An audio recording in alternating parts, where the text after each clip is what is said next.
Chapter 36-37. At midnight, a figure quietly snuck into a room and arrived at the bedside like a ghost. The woman on the bed was sleeping soundly in her undergarments and did not notice that someone was standing by her bedside. The person was staring at her with a pair of strange and bloodthirsty eyes. Perhaps it was because the gaze was too irresistible. The woman opened her eyes in a daze. When she saw the person standing by her bedside, her eyes widened. Before she could shout angrily, her eyes widened in horror. A large hand covered the woman's mouth tightly, while the other hand grabbed her throat, not allowing her to make a single sound. The woman on the bed struggled, but could not move at all. When she fainted, the hand covering the woman's mouth was released. The person leaned forward and aimed his mouth at the woman's mouth. An endless stream of the woman's pure blood essence was sucked out of the woman's mouth and into the person's mouth. After a long time, the woman who had just fainted gradually breathed weakly. Her entire body seemed to have been sucked dry until she stopped breathing. The person who was sucking the woman's blood essence was like a beast that had eaten its fill. He licked his lips in satisfaction and stared at the dead woman on the bed before leaving silently. The person's figure was hidden in the darkness of the night. He walked like a ghost, and no one noticed him. He wandered for a while, and his gaze fell on the house about 50 meters in front of him. His originally bloodthirsty eyes became empty as he stared in that direction. He wanted to get closer, but stopped after approaching a certain distance. This was because he sensed a dangerous aura in that place. The aura there was very dangerous, and he did not dare to approach. Although he did not know what was there, his intuition told him that he did not dare to take the risk. Hence, after wandering around for a while, he gradually walked into the darkness of the night. When he reached the weeds in the darkness of the night, the originally walking figure fell down, just like that. A ghost floated out from the fallen body and into the darkness of the night.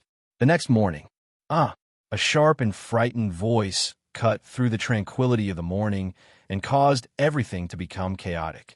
The village wasn't big to begin with. That sharp and frightened voice startled the villagers to come out to see what was going on. When a middle-aged man who had just woken up and was eating breakfast heard the sharp cry, his hand suddenly trembled, and the bowl in his hand fell to the ground with a clang, shattering into pieces. He stood up abruptly and strode outside. When he arrived at the room where his daughter was sleeping, he asked before entering the room, "Madam, what happened?" He asked as he entered the house, followed by his two sons who had hurried over without even washing up.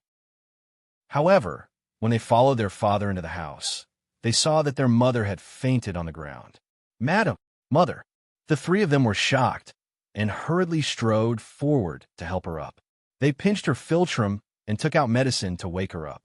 After a long while, the woman who had fainted due to the huge impact slowly woke up. However, her face was pale and tears fell down her cheeks. "Shauna, my daughter, oh." Chapter 36-38. The coarse hemp bed curtains covered the scene on the bed, but he could vaguely see a figure lying motionless on the bed. His heart sank, and his body trembled slightly. When the two brothers saw this, one of them supported their mother, while the other wanted to lift the bed curtains. However, he was stopped by the middle-aged man just as he took a step forward. "Father!" The man turned around and looked at him. "Let me do it." The middle-aged man's voice was slightly hoarse. If one listened carefully, they could even hear a slight tremble in his voice. However, he still stopped his son from going forward and walked forward with heavy steps. He raised his hand to lift the bed curtains, but he felt that the bed curtains were as heavy as 1,000 pounds. "Father!" The man saw this and called out again. The middle-aged man took a deep breath and lifted the bed curtains. However, the moment he lifted the bed curtains and saw the scene on the bed, his entire body jerked back and he almost fell to the ground. "Father!" The man quickly went forward to support him, but when he saw the scene on the bed, he could not help but gasp and cry out in grief, "Sister! Sister! Oh, my daughter!" When the woman saw the scene on the bed again, she could not recover from the shock and fainted again. The middle-aged man looked at the scene on the bed with a pale face. He only felt his vision darken, and he almost fainted from the strong impact. However, he knew that he could not. Who was it that killed his daughter? He wanted to find a culprit. Investigate. Investigate for me. Find the murderer. Tear him to pieces.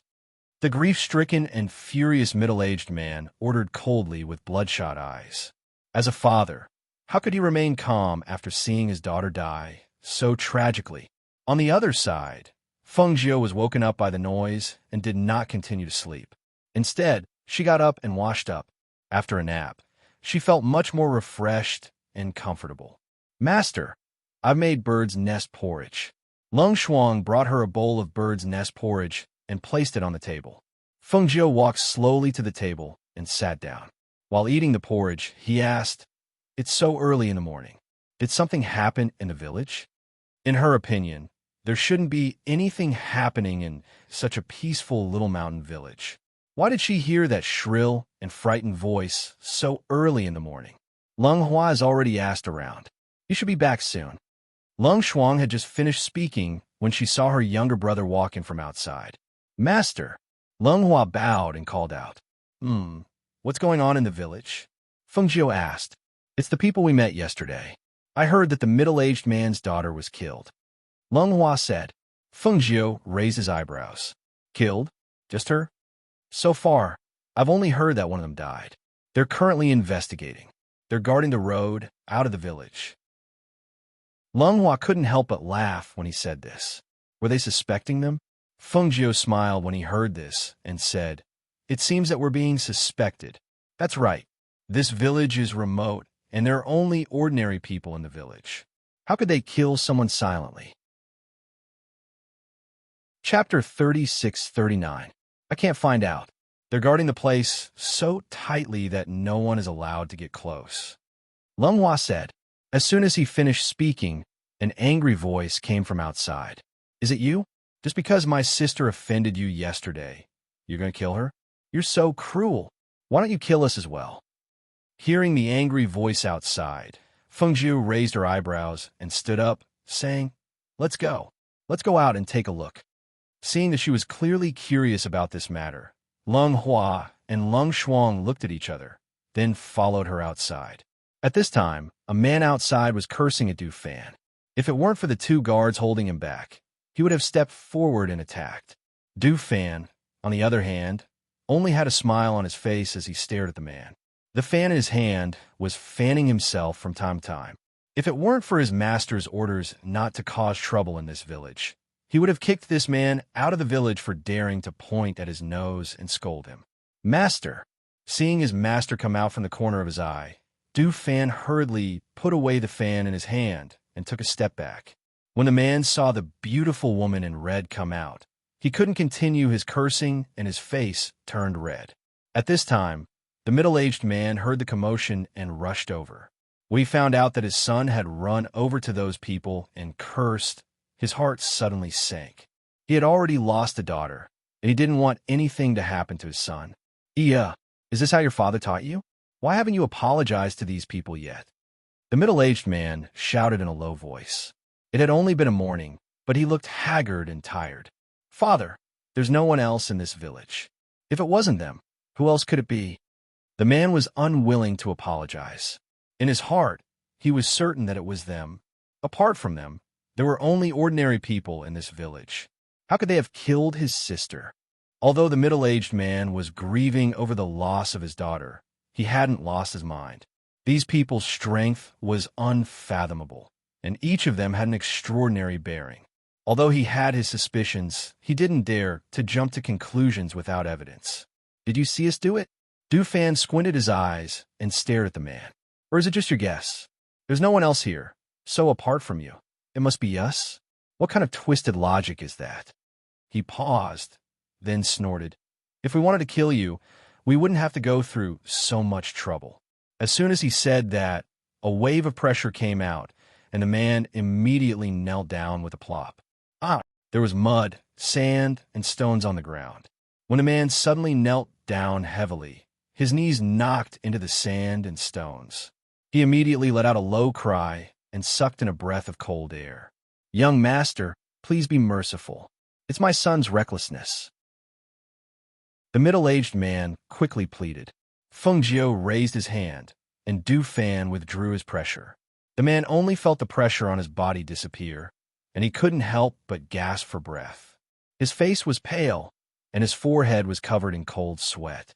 Too strong. That pressure made him unable to resist at all. Who exactly were these people? Chapter 3640. You don't suspect us anymore?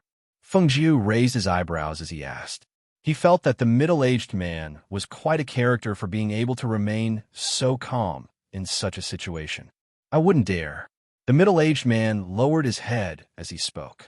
He already knew how powerful the other party was. Even though he had never fought with them, he knew that the woman in red was clearly the leader of these unfathomable people. How could he dare to make presumptuous guesses? Feng Jiu stepped forward. His voice carried a hint of carelessness as he said, "Your daughter's death is indeed unrelated to us. Just as my men said, if they wanted to take your lives, it would be a piece of cake. They wouldn't have gone through so much trouble." As she spoke, she stopped in front of the middle-aged man and said, "However, I am curious. This small village seems to be quite peaceful. How could there be a murder? And how could it be linked to us and cause you to suspect us?" Hearing this, the middle-aged man was slightly startled. He couldn't help but raise his head to look at her. Meeting her cold and indifferent gaze, he hesitated for a moment before saying, "I have already asked my men to check if there were any strangers entering or leaving the village last night. Perhaps there will be news in a while. If you don't mind, I can help you take a look," Feng Jiu said. Hearing this, the middle-aged man was startled. After a slight pause, he cupped his hands and said, "Thank you." As he spoke, he gestured for them to follow. The others don't need to follow. Feng Jiu turned to look at Du Fan and the others. Yes, they replied and gestured to Lung Hua and Lung Shuang to follow. The two nodded slightly and followed Feng Jiu to a nearby house with the middle-aged man. After entering the house, the middle-aged man hesitated for a moment before saying, "My daughter died in extreme pain. Madam, please don't be frightened." Feng Jiu smiled slightly. "There aren't many things that can scare me." The middle-aged man came to the bedside and looked at his daughter, who was already dressed neatly on the bed. His eyes were full of grief. When the guards came to the door in the morning, there was no response, so my wife came to the door personally, who knew that when she opened the door and came to the bedside, she was already dead. His voice paused slightly, choking with sobs. Judging from the degree of rigidity of her body, she should have been killed in the middle of the night last night. There are no wounds on her body, only the strangulation marks on her neck, but her spiritual aura is completely gone. Feng Jiu stood by the bed and watched. Her gaze moved from the woman's hand to her neck. She saw that there was a dark red bruise there. It was obvious that she had been pinched by her hand. However, after a cursory glance, she knew that the mark on her neck was not the fatal one. His gaze fell on the woman's face, and he carefully sized her up. Then, he slowly opened his mouth and said, "She wasn't strangled to death. Instead, her essence and blood were sucked dry." Hearing this, the middle-aged man was stunned. What? His essence, qi, and blood were sucked dry? This is impossible. If his vital energy and blood were sucked dry and he died, then I'm afraid only a layer of skin and bones would be left. How could? You don't believe me? Try cutting her finger and see if there's any blood," Feng Jiu said and turned to leave. Chapter 3641.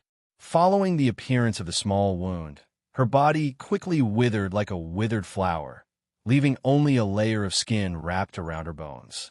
She no longer looked the same as when she was alive. Looking at this scene, the middle-aged man took a step back in shock. He clenched his fists in grief, and his body trembled violently as he tried to restrain himself. She was really sucked dry of her blood essence and died. His daughter, at such a young age, had died such a tragic death. Who was it? Who was it that killed his daughter so cruelly? The rage in his body surged, mixing with the grief and sorrow. A sturdy man squatted down and wept silently. "Father!" The man stood by the door and looked at his father, who was crying silently. His heart ached. The middle-aged man stood up and wiped the tears from the corners of his eyes. He walked out, and saw the woman in red sitting outside drinking tea. He walked forward and knelt down with a plop. "Madam, please help me. Help me find the murderer who killed my daughter." He clasped his fists and begged because he knew that it would be difficult to find the murderer with their strength alone. However, the woman in red in front of him was mysterious and had many experts around her. She could see the cause of his daughter's death at a glance. Perhaps only she could help him find the murderer. Feng Jiu drank her tea with an indifferent expression. She didn't say anything for a long time. She let the middle-aged man kneel and didn't ask him to get up. After a while, she finished the tea in her hand and said, "I don't like to meddle in other people's business. I came to take a look because I was a little curious. Now that my curiosity is over, I have no interest in meddling." She had indeed come to take a look out of curiosity. After all, who could kill someone silently in such a place? However, after seeing the dead woman, she knew a thing or two. Now that her curiosity was gone, she could not be bothered to meddle in other people's business. "Madam, my abilities are limited, but I only have one daughter. Now that she has died here and even implicated you, madam, you will be suspected. Please help me, madam. I will be eternally grateful." He continued to plead, not getting up. "Madam, I'm sorry. It was my fault. I'll kowtow to everyone and apologize. Please help my Sioux family find the culprit." As he spoke, the man kowtowed 3 times on the ground. Mother, slow down." A worried voice was heard. The middle-aged man's other son helped the woman out. The woman walked in a hurry and staggered. The man quickly supported her, worried that she would fall. The woman cried silently. When she came to Feng Jiu, she knelt down with a plop. Madam, please, I beg you. My daughter died so tragically. Please help me find the murderer," the woman cried and begged. Her voice was filled with grief and sorrow. When the man who was holding her saw his parents kneeling on the ground, he also knelt down. The commoners who were looking at the door watched this scene worriedly. Someone had died in their village, and the person who had been killed was the daughter of that family. The murderer had not been caught, and when they left, would the murderer still be here? Chapter 3642. Madam, if the culprit isn't caught, then will we be in danger in the future? Madam, we're just ordinary people. If there's any danger, then we don't have the ability to protect ourselves. Madam, please help us find the culprit so that we can be at ease. Yes, madam. Please be merciful and help us. Please, madam. Feng Jiu sighed lightly as she gazed at the villagers who were begging in panic, and she said, "Get up. I'll get someone to investigate." "Thank you, madam." Everyone couldn't help but reveal expressions of joy when they heard this, and they repeatedly thanked her. Lunghua, get Wei Feng and Gu Mo to investigate the abnormality from last night. Feng Jiu instructed as she sat in the courtyard and drank tea. Yes, Lunghua replied, and then he glanced at Lung Shuang before walking out. Master, we found a corpse in a patch of grass that's quite far from here. It's a guard that was patrolling last night. A guard came forward and spoke in a low voice. When he heard this, the middle-aged man instinctively looked towards the red-clothed woman that was drinking tea. He saw that her expression was indifferent, as if she hadn't heard anything. He was just about to speak when he saw her put down the teacup and stand up. Lung Shuang, he probably won't be able to leave until noon. Get someone to prepare lunch when we return. Feng Jiu spoke as she walked out slowly. Yes, Lung Shuang replied before leaving with her. After he watched them leave, the middle-aged man rushed over to take a look at the dead guard. He'd originally thought that the guard would die in the same manner as his daughter, yet he saw that the guard had died from the wound on his head that had been pierced by a sharp object. Father, what weapon did this wound come from? The man asked his father. The middle-aged man glanced at it and said, It doesn't look like a weapon. It looks more like something sharp. As he spoke, he gazed at the 2 guards that were patrolling and asked, Was there anything unusual about him last night? Where did he go? Just as he was asking, he saw 2 outstanding men walking over. After glancing at them, they looked at the corpse on the ground and sized it up before looking at the 2 guards at the side. It just so happens that we'll listen to it as well. Both of you speak. As Wei Feng spoke, his gaze descended onto the 2 guards. Seeing that it was the red-clothed madam's subordinate, The middle-aged man nodded and signaled the guard to explain the matter clearly. Last night, when he went to the back of the house to relieve himself, he accidentally fell into a ravine. At that time, we heard a scream and went to check on him. We also heard him say that he was fine. After a while, he came back with his face covered in blood and very pale.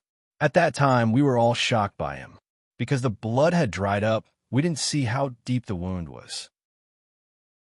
When we saw that his face was covered in blood, we asked him to treat his wound. However, after he went to treat his wound, he didn't come back. Wei Feng rubbed his chin when he heard this, and then he asked, "What about in between? Other than that, is there anything else unusual?"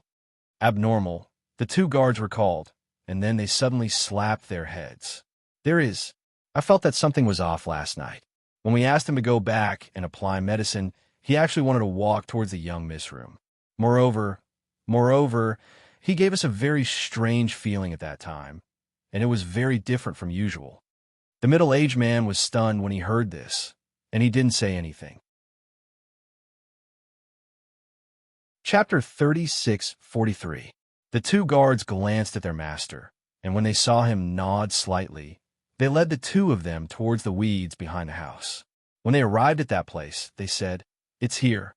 He came here to relieve himself last night, and then he might have accidentally fallen into the ravine below." Gu Mo walked forward and strode over the weeds to arrive at the edge of the ravine. When he looked carefully, the weeds in the surroundings had traces of being trampled flat, and it was sufficient to prove that the person had indeed come here last night. When he looked down into the ravine, he saw that there was a pool of dried bloodstains amidst the rocks and sand, and a sharp object was revealed just like that amidst the bloodstains. "Go dig up that thing below. Be careful and don't shatter it," Wei Feng said to the two guards at his side. The two guards replied before leaping down, and then they found something to carefully dig up the dirt and sand. They hadn't dug for long when their scalps couldn't help but go numb, and they cried out in a low voice as they took a step back. What's wrong?" The middle-aged man frowned as he asked. "A corpse." The two men spoke with slightly trembling voices. Even though they'd killed in the past, it was the first time they'd done something like digging up a corpse, and they couldn't help but feel a chill run down their spines. "What do you think it is if it isn't a corpse?" Wei Feng glanced at them with a spurious smile, and then he said to the middle-aged man, "My master said that there's a strand of Yin energy within your daughter's body, and her vital energy and blood ought to have been absorbed by a spirit. He asked us to act from this aspect. If there's no mishap, then this corpse ought to be the spirit that absorbed your daughter's vital energy and blood." The middle-aged man's face went slightly pale as he asked, "If it's really like this, then what can we do if we dig up this corpse?" That spirit had probably fled to another place since a long time ago. "It's useless for all of you to dig it up, but it's different for us." Wei Feng chuckled and said, "After we dig out this corpse, we'll naturally have a way to make that spirit appear by itself." The middle-aged man said to the two guards right away when he saw this, "Quickly dig. Dig out all the bones." While they were busy, Feng Jiu was sitting in his room, eating spirit fruits and reading a book comfortably. Bai Qingcheng and Qin Xin went to prepare lunch. Luo Yu said that he was going to see if there were any wild animals in the nearby forest to prepare lunch. Not long after, Wei Feng and Gu Mo returned.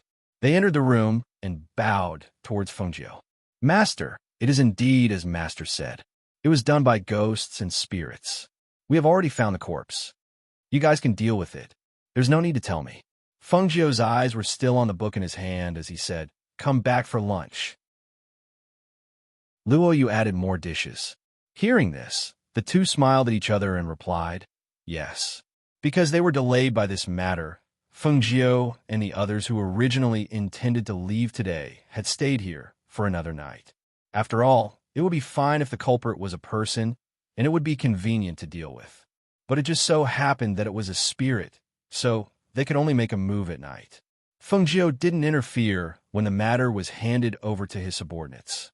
After all, with their current strengths, dealing with such a small matter was naturally extremely easy. Chapter 36:44. On the ground, a corpse was placed in the center of the formation. Wei Feng and Gu Mo stood beside the formation. Du Fan and the others were either sitting or standing in front of the house, not far away. They were calmly watching as if they were watching a show. In Fengjiu's house, Leng Shuang and Leng Hua stood guard outside. Fengjiu had entered the space to cultivate and didn't pay attention to what was happening outside. As the sky gradually darkened, when Wei Feng activated the formation, a gale suddenly appeared and a gust of cold wind blew. The guards and the people from the Su family could clearly feel that the aura in the air had become cold at that instant. It was bone-chilling and caused them to involuntarily shiver. Aside from Wei Feng and Gu Mo, there was no one else around the formation. Even the people from the Su family were around 10 meters away from the formation. Accompanied by the surge of spirit energy from the formation, the corpse on the ground rose up and floated above the formation. In the forest around 50 kilometers away, an Een soul that was wandering around suddenly let out a miserable shriek. The miserable shriek pierced through the air, and it felt that it was out of control. It was as if something was roasting it in flames. The sharp pain from its spine reached the depths of its soul. Its shadow flashed in the air as if it was being summoned by something. It tried to hug the tree in fear, but in the next moment, it was pulled back by a powerful force. The chin of the corpse floating in the air moved, and a cry of surprise came from the corpse, causing the guards to widen their eyes in fright. The middle-aged man clenched his fists tightly as he stared at the skeleton. This was the murderer who had killed his daughter. "Let me go! Let me go! Who are you? Why are you using my corpse to capture me?" The ferocious and bloodthirsty voice was filled with viciousness. The corpse was like a wild beast that was baring its fangs and brandishing its claws in an attempt to attack Wei Feng and Gu Mo. However, its soul was locked within the corpse, and it was unable to escape even if it wanted to, let alone attack them. Wei Feng and Gu Mo glanced at each other before withdrawing their gazes, and their gazes descended onto the nearby middle-aged man as they said, "You want us to make a move directly, or do you want to do it yourself?" Hearing this, the middle-aged man gratefully stepped forward and cupped his hands at the two of them. "Thank you, young masters. Please let me do it myself. I want to grind his bones to dust. Don't let him reincarnate." Wei Feng and Gu Mo retreated to the side when they saw this and allowed him to deal with it himself. It was merely a Een soul. Now that it was trapped by the formation, it was impossible for it to escape. "Go and find a hammer," the middle-aged man ordered in a deep voice. In a place like this small village, there was nothing else, but practically every single house had a hammer. After all, the commoners had to make chairs, tables, and so on by themselves. Thus, after the man replied, he walked into a room, and it wasn't long before he withdrew a hammer. "What do you intend to do? What do you intend to do?" As they gazed at the hammer, the floating corpse that was trapped in midair and unable to escape struggled while its soul tried to break through the restraints and escape. However, no matter how it struggled, it was still trapped by the formation and was unable to break free. Chapter 3645. A miserable cry rang out as the bone was shattered by the middle-aged man's hammer. Along with the shattering of the bone, a series of hissing sounds rang out as if something was being corroded. It instantly turned into ashes and dissipated into the air. The hatred of crushing bones and scattering ashes caused the hearts of the surrounding guards to involuntarily turn cold. However, just as their master was about to remove the second bone with a calm expression, the corpse suddenly flashed. The Een spirit shook slightly, and the woman's face faintly appeared. "Father, I'm in pain. Father, save me, save me." The familiar sobbing voice caused the middle-aged man to stiffen. He stared blankly as the Een spirit on the corpse turned into his daughter. As he watched his daughter suffer the pain, he was shocked, and the hammer in his hand fell to his feet. Hiss! The hammer hit his foot, and the pain caused him to suck in a breath of cold air. At the same time, it caused his mind to suddenly become clear. He stared at the crying Een spirit and shook his head. His low voice was filled with grief. "No, you're not my daughter, you're not." He picked up the hammer on the ground and poured spirit force into his hand. In the next moment, he held the hammer and soared into the air. "Return my daughter's life." Crack! That strike heavily landed on the head. With a crack, the head split open. Along with the injection of spirit force, the scattered head instantly turned into ashes and scattered all over the ground. The other corpses also split open along with the head and fell onto the formation on the ground. A miserable and sharp scream tore through the night and gradually dissipated. The Ean's spirit was destroyed, the corpse turned into ashes, and the formation on the ground gradually dissipated. The middle-aged man stood there in a daze with the hammer in his hand, and a tear silently fell from his eye. "Father!" Two men walked up and supported him. Only now did the middle-aged man recover from his shock. He took a deep breath and tossed the hammer away before walking towards Wei Feng and Guillermo. "Young masters, I want to thank you, madam." "May I?"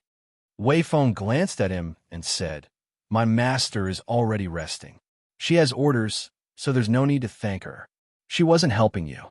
The middle-aged man paused for a moment and asked, "Then may I ask, what's your name?" If it wasn't for the woman in red ordering them to help, they would probably be utterly unable to take revenge by themselves. Now that his daughter's death had been avenged, even if the woman didn't need his thanks, he still hoped to know who had helped him take revenge. Wei Feng glanced at him and said, "It's merely a small matter. My madam didn't take it to heart, so you don't have to remember it." As he spoke, he turned around and left with Guillermo. On the other side, Du Fan and the others who were standing in front of the house smiled when they saw them return. They chatted and laughed as they walked inside. Once the door was closed, everything outside was isolated. Chapter 3646. The middle-aged man pondered for a long time before saying, "Looking at them for the past 2 days, I was reminded of someone." "Who?" the two men asked at the same time. "Ghost Dr. Fungio." The middle-aged man's eyes flashed when he said these words. From his observation, the woman in red was very likely to be Ghost Dr. Fungio. Almost everyone knew about the battle between Fungio, Sovereign Tontian, and the Black Lotus Lord.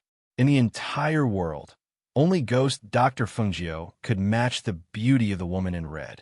Although he had never seen her before, it was said that the men and women around Fungio were all extremely outstanding with unfathomable strength.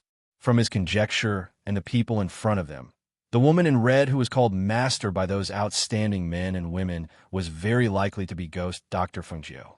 One had to know that this area was originally under Sovereign Tongtian's jurisdiction. After the death of Sovereign Tongtian and the Black Lotus Lord, although no other sovereigns came to take over this area, everyone knew that this area belonged to Ghost Dr. Fungio and Xinyuan Mos. Although they didn't take over now, it didn't mean that they wouldn't become sovereigns in the future. If other sovereigns wanted to take over this area, it would be the same as making an enemy out of Ghost Dr. Fungio and the others. From the current situation, it was clear that no sovereigns were willing to make an enemy out of Fungio and the others for this area. This also meant that sooner or later, the sovereign here would be Fungio. Ghost Dr. Fungio? The Ghost Dr. Fungio who fought with the Black Lotus Lord? The two of them couldn't help but exclaim softly. They were shocked by their father's guess. While the three of them were guessing the identity of Fungio's group, on the other hand, Fungio's group was resting, chatting, and cultivating. The night gradually passed until the next morning. When the sky brightened, Fungio's group left quietly. The villagers didn't know, but the middle-aged man's family knew. However, they didn't come out to send them off. They just watched them leave through the window. Several days later, Fungio and the others arrived at Qianling Mountain. Before entering the mountain, Fungio stored the carriage into the space, and the group walked into the mountain forest. She brought them to the waterfall cave that she and Xinyuan Mos had discovered. The group of people swept through the forest like the wind and didn't alarm the people from the hidden clans of Qianling Mountain. When the ferocious beasts in the forest sensed their presence, they all fled far away, not daring to approach them. This saved them a lot of trouble. When they arrived at the waterfall, Fungio said to the people behind her, "Let's rest here tonight." Make some preparations and light a fire to drive away the cold night air." "Yes, sir." Everyone responded and quickly divided the work among themselves. Fengjiu looked at the waterfall and couldn't help but think of the time she came here with Xinyuan Mo's. Now, she was here again, but he was still asleep. Revisiting an old place, but things had changed. Her mood couldn't help but become heavy. She walked down the waterfall and came to a place where the water was shallow. She scooped up some water and washed her face. Chapter 36:47. Fan Lin walked over and saw her using the cold water to wash her face. He was worried that her body, which had just recovered, would not be able to withstand the cold spring water. "It's fine," Fengjiu said. She sat down on a rock at the side and said, "Fan Lin, go and see if everyone has enough medicinal pills on them. If not, help them distribute some." "Okay," Fan Lin responded, but he was worried about her sitting there alone. So, when he turned to leave, he signaled Lung Shuang to pay more attention. Lung Shuang came to Fengjiu's side. Seeing her sitting on a rock, he asked, "Master, do you want to soak your feet?" Fengjiu agreed. Thinking that the mountain spring water was cool and refreshing, she thought it would be very comfortable to soak her feet in it. Perhaps it could also disperse the depression in her heart. She wanted to take off her boots, but Lung Shuang was faster than her. "Master, just sit." Lung Shuang helped her take off her boots and carefully placed her feet in the water. The water was very shallow, only reaching her ankles. The cool feeling seeped from the soles of her feet to her heart, gradually relaxing her somewhat depressed mood. She leaned back slightly, leaning against a rock at the side.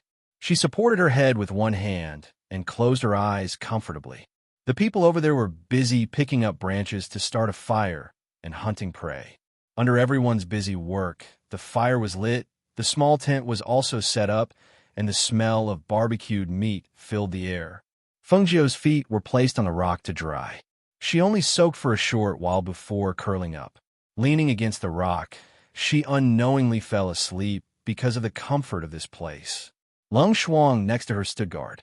Seeing that she had fallen asleep, he took out a cloak and covered her with it. He carefully helped her dry her feet and put on her boots. At the same time, he signaled the people over there to be quiet, so as not to disturb Master. Lung Shuang saw that his mistress was sleeping with her head slightly tilted, so he sat beside her and let her rest her head on her shoulder. He used one hand to protect her so that she wouldn't fall to the other side in her sleep. Fengjiu woke up to the smell of meat, but when she woke up, the sky was already dark. She saw that she was leaning on Lung Shuang's shoulder, so she yawned and smiled. "I accidentally fell asleep. I've been feeling sleepy lately." Fan Lin said that it's easier for mistress to get sleepy when she's pregnant. Lung Shuang said. Seeing that she had woken up, he helped her put on the cloak and said, "It's cold at night. Mistress, put on the cloak." Fengjiu responded and let her help her put on the cloak. "Master, the barbecue is ready." Luo Yu's voice came from not far away. "Mistress, I also cooked some spirit rice porridge. If you don't want to eat the barbecue, you can have some porridge." Qin Xian's voice also followed. Fengjiu and Lung Shuang walked over. She glanced at them and smiled. She walked to the fire and sat down. "Anything is fine. I'm really hungry today." Seeing this, everyone couldn't help but smile. They cut a piece of barbecue and handed it to her. Then, they brought a small bowl of spirit rice porridge forward. Fengjiu also felt a little hungry, so her appetite was good. She ate a piece of barbecue and drank 2 small bowls of spirit rice porridge. After eating with everyone, Fengjiu had everyone sit around the fire and told them about the situation. Chapter 36:48. Everyone looked at each other and replied, "Yes, master." For their master to specially instruct them like this, it must be an extremely dangerous place. That night, everyone went to bed early and prepared to rest well to welcome the arrival of the next day. The next morning, when the first rays of the morning sun shone on the earth, Fengjiu and the others had already gotten up and packed up, preparing to explore the cavern behind the waterfall. Fengjiu led everyone to the back of the waterfall and walked along the path inside. Luo Yu and Du Fan, who were walking in front, looked at the pitch-black surroundings and said, "Master, how deep is this cave?" Before they could finish their sentence, they heard a roar. Immediately after, a shadow suddenly pounced out from the dimly lit cave. "Be careful," Fengjiu shouted and saw Luo Yu and Du Fan suddenly react. "Master, retreat first." As the two spoke, they faced the fierce beast that was pouncing over. However, when they got close, Luo Yu couldn't help but exclaim in a low voice, "Wow, how was this a fierce beast? This is clearly a divine beast." Roar! With this roar, the pressure of the divine beast fiercely attacked in the cave. However, Leng Hua and the others were blocking in front of Fengjiu, and the pressure of the divine beast couldn't hurt her. The flame in Gu Mo's Wei Feng's hand illuminated the area. When they cut out a cluster of flames and moved it forward, they finally saw the appearance of the divine beast clearly. "What divine beast is this? I've never seen it before." Wei Feng looked at the divine beast in astonishment and was somewhat astonished. Each of them had a divine beast as a contract beast. The pressure of the divine beast couldn't even hurt them, let alone their master. However, they were still a little shocked by the sudden appearance of a ferocious beast that had turned into a divine beast. After all, even in the extremely dangerous forest outside, it was not easy to encounter a divine beast. Why would it hide in the cave behind the waterfall? Fengjiu looked at Luo Yu and Du Fan fighting against the two mythological beasts and said lightly, "The place we're going to pass through should be a place filled with extremely vicious beasts, and most of the vicious beasts there should be at least at the mythological beast level, so you should be careful." Hearing this, everyone was silent. Most of them were ferocious beasts that had reached the level of divine beasts. He really couldn't afford to be careless. Roar! Another roar was heard, and the faint smell of blood permeated the cave. Smelling the smell of blood, Fengjiu had a faint feeling that he had committed a crime. She took out a sour plum from her space and put it in her mouth, pressing it under her tongue to suppress the nausea. Roar! Roar! The divine beast retreated step by step, cautiously staring at the two people in front of it, then looking at Fengjiu and the others behind it. Just as it was about to turn around and flee, the fan in Du Fan's hand flew out with a whoosh, attacking the divine beast at a speed that was too fast for the ears to cover. Roar! A mournful scream was heard, and the divine beast-level ferocious beast roared. Then its entire body fell to the ground with a bang, twitching a few times on the ground before it stopped breathing. Du Fan coldly looked at this scene. After seeing the divine beast fall, he stepped forward and removed the fan that was stuck in the neck of the divine beast. Once the fan was pulled out, a stream of blood spurted out like a pillar. He hurriedly dodged, avoiding the fate of being splashed by the blood. Chapter 36:49. Then we don't want it. Do you think we won't have any meat to eat after we pass that place? Wei Feng laughed and held the fire to illuminate the ground. He said to Fengjiu, "Master, be careful. Don't step on the blood on the ground." Fengjiu responded and continued to walk forward with them. Along the way, when they arrived at the place where she and Xinyuan Mose went that day, Fengjiu said to them, "All of you, back off a little. I'll open this door." Seeing this, everyone backed off and looked at the illusory wall in astonishment. They saw their master take out a mirror and place it on the ground. Along with the mirror landing on the ground, a ray of light was refracted from somewhere and quickly formed a formation on the ground and the wall. When the illusory wall in front of them was opened, everyone couldn't help but look at it in astonishment. They didn't expect it to be such a different world. If their master hadn't brought them here, they probably wouldn't have been able to pass through here. "Let's go." Fengjiu indicated for them to go over. After they went over, she picked up the mirror on the ground and also walked over. After they went over, the illusory wall that was open behind them slowly closed up, isolating both sides.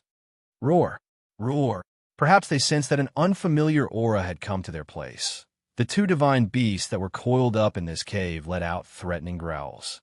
In the pitch-black light, The four eyes of the two divine beasts were suffused with a cold and bloodthirsty light.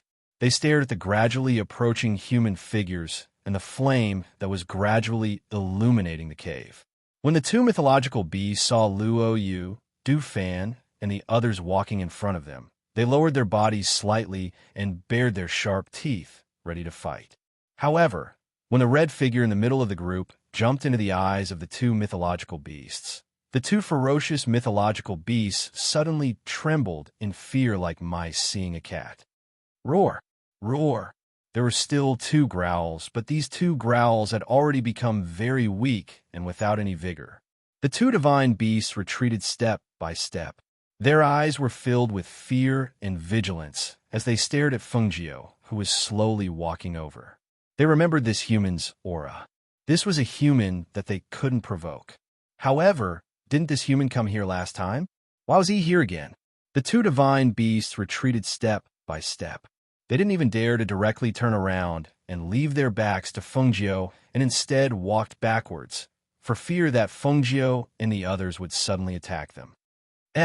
Master, do these two divine beasts recognize you?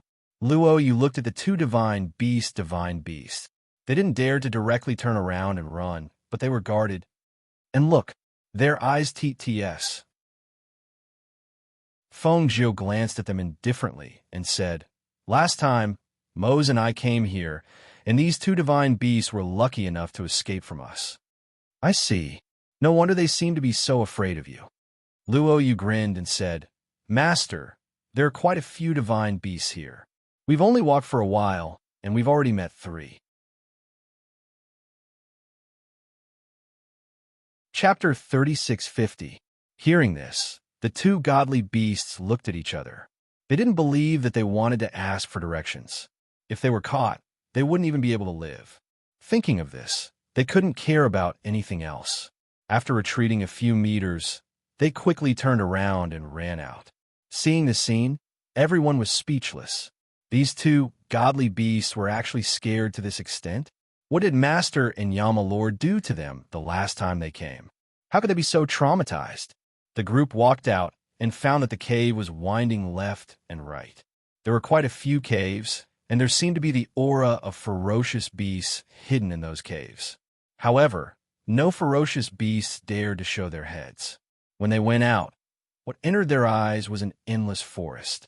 The damp forest was covered in lush leaves and weeds. Between the branches, poisonous snakes could be seen sticking out their tongues and making hissing sounds. This place is actually more humid than the place we came from. Moreover, there are many more poisonous insects. As Wei Feng spoke, he used the sword in his hand to cut the surrounding weeds to prevent them from scraping Fengjiu. "Let's find a place to rest first, then see where this place is." As Lung Hua spoke, he let everyone walk forward first. After finding a relatively flat place without so many weeds to rest, they would make plans. "Master, be careful." Qin Xin and by Qingxing followed beside Fengjiu and told her to be careful. After all, the road was uneven and there were a lot of gravel. Fengjiu responded and walked forward. When the group of people arrived at a sandy area, the surroundings were relatively spacious, and only then did they rest their feet. Du Fan, Wei Feng, Luo Yu, and the others soared into the air, intending to see how far they were from the forest. Unexpectedly, when they leaped up and saw the boundless forest around them, they couldn't help but be dumbstruck. Are we in the depths of this forest?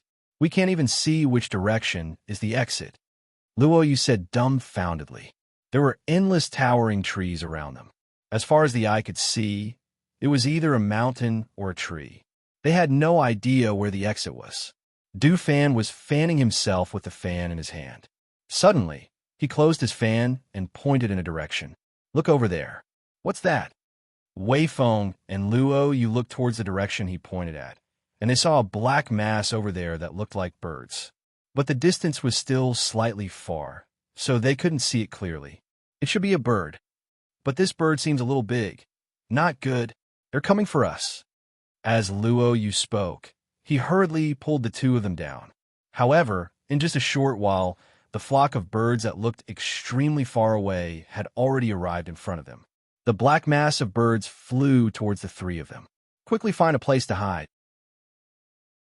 Wei Feng shouted at Feng Jiu and the others as he was worried that heading towards them would draw those birds towards them. Thus, he didn't dare turn back and flashed towards another direction instead. Whoosh whoosh. As the swift and fierce sound of air currents tore through the air, the cries of sounded out from the mouths of those enormous blackbirds. They seemed like humans yet weren't humans, seemed like birds yet weren't birds, and emitted a strange and bloodthirsty aura. Everywhere those enormous blackbirds passed, the lush, towering trees would instantly become like withered trees, and not a single leaf could be found. Chapter 36:51. Miserable cries came from the mouths of those giant birds. A few of them dodged quickly and escaped, while those that didn't escape were burned to ashes by the flames and dissipated in the air. When Luo Yu, Wei Feng, and Du Fan saw this, they glanced at each other and quickly returned to Feng Jiu's side. Master, Feng Jiu glanced at the three of them and said, "Those are man-eating crows. They specialize in targeting prey in the air. Generally speaking, no one would appear in the air without any concealment like you did before." The three of them couldn't help but lower their heads. Master, we will pay attention next time. They were careless and didn't expect those man-eating crows to be so fast. Feng Jiu looked at the sky. In the next moment, she took a breath and flew into the air. She glanced to the surroundings. Sure enough, she saw layers upon layers of mountains and endless trees. Immediately, she waved her hand, and a flying ship appeared in the air. Come on. She stepped into the ship and opened the ship's boundary at the same time. When the people below saw this, they couldn't help but be happy. They quickly followed and entered the ship. Master, are we going to take the ship and leave this place directly? Luo Yu asked with joy. After staying in the damp area for a while, he felt much more comfortable after entering the ship. After we leave this place, let's find out what kind of place this is, Feng Jiu said. She went to the bow of the ship and laid down on the soft couch. The ship slowly flew in the direction of the sun, isolated from the dangers of the forest below. There were all kinds of things on the ship. There was no need to guard against the surrounding dangers. Qin Xin and Bai Qingsheng prepared some food for Feng Jiu. Everyone sat idly and looked at the forest below. They looked at the dangerous situation below as if they were admiring it. It seems that there are quite a few people here other than us. Du Fan gently fanned himself with a fan in his hand and looked at the wisps of smoke rising from below. In the forest, all you see are trees. Now that you're up here, you can see things that you can't see in the forest. Luo Yu grinned and relaxed. However, at this moment, the spaceship suddenly made a loud bang, as if it was hit by something. What crashed into our ship? Luo Yu jumped up and released his divine sense. He saw a giant eagle trying to break through their barrier. The sound of the giant eagle crashing into the barrier was the sound of the giant eagle crashing into the barrier. Another divine beast, and a stage 5 divine beast. Luo Yu glanced at the giant eagle, feeling that it was courting death. They had a barrier protecting the ship, and the strength of the people inside had not been revealed. Otherwise, how could a rank 5 divine beast dare to target them? Due to the collision, Feng Jiu's body, which was lying on the soft couch, swayed slightly. She frowned and said to them, "Kill them." "Yes," Luo Yu and the others replied. Just as they were about to move out, Fan Lin stopped them. "You guys lure that giant hawk away. Don't hit the ship. Master has a body, so the ship can't shake violently." "Okay, we got it," Luo Yu and Du Fan replied. Guillermo and Wei Feng also went out. Chapter 36:52. Trying to escape? It's too late. Luo Yu shouted as he swung the sword in his hand horizontally. A sharp sword aura instantly burst forth and sliced towards the giant eagle's claws like a sharp blade. A shrill eagle cry was heard as the eagle's claws were sliced off and swiftly fell into the forest. Seeing that the giant eagle was about to die, Luo Yu said, "I'll leave this place to you guys. I'll go down and pick up the eagle's claws. A divine beast's eagle's claws are worth quite a bit of money. Go. Be careful. Du Fan smiled and only withdrew his gaze when he saw Luo Yu heading down. Seeing that Gu Mo and Wei Feng had already dealt with the giant eagle and dug out the crystal core, he said, I'll return to the flying ship first. After entering the flying ship, Du Fan reported to Fengjiu, Master, that giant eagle has been dealt with. Luo Yu sliced off the eagle's claws, and it fell into the forest below. He went down to pick it up, and will be back in a while. Fengjiu responded and narrowed her eyes, but didn't say anything. Not long after, Wei Feng and Gu Mo returned as well. Their bodies were stained with the smell of eagle blood, causing Fengjiu to frown in discomfort. That evil feeling surged up again, causing her to involuntarily retch. Ugh, Master! Master! Everyone couldn't help but be shocked when they saw this, and hurriedly went forward. At this moment, Fan Lin and Lung Shuang blocked Wei Feng and Gu Mo, who were going forward at the same time, and said in unison, Stay away from Master. Wei Feng and Gu Mo couldn't help but be stunned when they heard this and were slightly confused. Master, drink some water. Qin Xian went forward with water. Master, sour plum. Lung Shuang turned around and took out a sour plum and handed it over. Fan Lin saw that her face had turned pale and said to the two of them, Quickly go wash off the smell of blood on your bodies and change your clothes.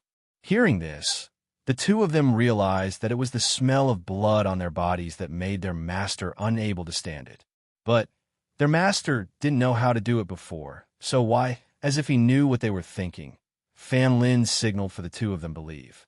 He followed them to the side and said to them, This woman is pregnant. Some can't get used to the smell of greasy food, some can't get used to the smell of fish, and some can't stand the smell of blood. In the future, you should pay more attention. After the first 3 months, the master will be much better. Hearing this, they nodded. We understand. We'll go change now. The two of them said and walked into the cabin. When Lung Hua, Hui Lang, and the others heard this, they looked at each other and secretly remembered Fan Lin's words. Because they were waiting for Luo Yu's return, the spaceship stopped in midair. Fengjiu rested for a while, and with a sour plum in her mouth, she managed to suppress that feeling. Thinking about how she couldn't stand the smell of blood and the signs of morning sickness, her eyes moved slightly, and she called out to Fan Lin. Fan Lin, come here. Master, are you feeling better? Fan Lin walked over and asked. Fengjiu responded and said, Come and help me make some pills. You do what I say. Hearing this, Fan Lin was startled for a moment, but still nodded. Yes. Lung Hua and Hui Lang moved a long table over and saw Fengjiu take out some spiritual medicine from her space. She placed all kinds of spiritual medicine on the table, and Fan Lin hurriedly took out the tools to make the medicine. Chapter 36:53. Fengjiu supported his head with one hand as he watched Fan Lin concoct the medicine while instructing him on how to get the medicine, use the medicine, and prepare the medicine. She took a sip of the water that Qin Xian handed to her and glanced at the ship. She raised her eyebrows and asked, Why isn't Luo Yu back yet? Hearing her question, everyone realized that Luo Yu hadn't returned even after so long. Du Fan immediately said, I'll go down and take a look. I'll go with you. Wei Feng said as they flew out of the ship's barrier and headed towards the forest below. Below, Luo Yu didn't find the pair of eagle claws that fell down, but he saw bloodstains on the ground. He followed the bloodstains and saw a group of mercenaries sitting around a fire in the forest, laughing and drinking. My eagle claws were taken by you guys? He stood not far away and asked. His gaze fell on the bloodstains on the ground. Beside one of the mercenaries, there was something wrapped in a piece of black cloth that faintly revealed its shape. It seemed to be the pair of eagle claws, without a doubt. Your eagle claws? Ha ha ha ha ha. Brothers, listen, this person actually said he has eagle claws. Ha ha ha. So he's not a person, he's an animal. One of the mercenaries raised his head and laughed loudly, mocking and ridiculing Luo Yu. Obviously, he didn't take Luo Yu who was alone, seriously. Hearing this, a cold light flashed through Luo Yu's eyes. He looked at those people and revealed a smile. It's been a long time since someone dared to speak to me like this. You're very bold. When his voice fell, no one saw how his figure flashed. In the blink of an eye, the man who was originally standing about 10 meters away from them arrived in front of them. Moreover, he grabbed the mercenary who mocked him earlier by the throat and lifted him up. You want to die? Just say it. I'll fulfill your wish. Luo Yu's cold voice was filled with killing intent as he tightened his grip on the mercenary. The mercenary struggled for a long time, but was unable to break free. His face was flushed red, and it was difficult for him to breathe. His face turned from red to purple, and the strength of his struggle was slowly draining away. Finally, the sound of bones breaking could be heard, and the mercenary's entire body stopped breathing. His body was limp as he was lifted up with one hand and thrown into the middle of the other mercenaries. His speed was too fast, and this move had shocked the mercenaries. It wasn't until he threw the mercenary's corpse in front of everyone that the mercenaries came back to their senses. How dare you kill him? One of the mercenaries shouted angrily. He picked up the broadsword beside him and rushed forward. Brothers, kill this brat. Kill him. Kill him. 30 to 40 mercenaries' fierce voices were filled with bloodthirsty, killing intent. Even if they didn't take revenge for the dead mercenary, they couldn't tolerate this person's impudence in front of them. If they didn't kill him, where would their mercenary group's prestige be in the future? Looking at those people who pounced on him, Luo Yu snorted coldly. With a wave of his sleeve, a fierce wind from his palm struck out, fiercely attacking those mercenaries. Xiao! Hu! Bang! Hu! Ah!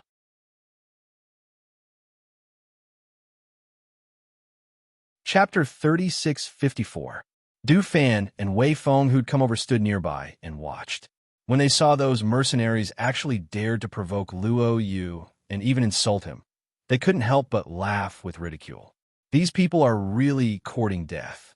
With Luo Yu's strength, these people still dared to provoke him. Weren't they courting death? As he watched them being blasted flying by the wind from Luo Yu's palm, Du Fan called out to Luo Yu. Take it and leave. Master is still waiting. I know, Luo Yu replied and walked forward. He opened up the eagle's claw that was wrapped in black cloth and glanced at it before putting it away in his spatial ring. When he turned around and walked towards them, a mercenary held onto his aching chest and fiercely stabbed his blade towards Luo Yu. I'll fucking kill you, that person shouted. But he hadn't even approached when his entire body was blasted flying by the wind from Luo Yu's palm, and he smashed heavily onto a tree. Pooh! A mouthful of blood sprayed out, and that mercenary twitched a few times before taking his last breath. Luo Yu's gaze went cold as he stared at the dead mercenary, and then he swept his gaze towards the other mercenaries. There's still anyone else that's courting death, right? I can send all of you down to gather together. Yes, we had eyes but failed to recognize Mount Tai. Young master, please spare us this time. One of the mercenaries spoke hurriedly as he retreated.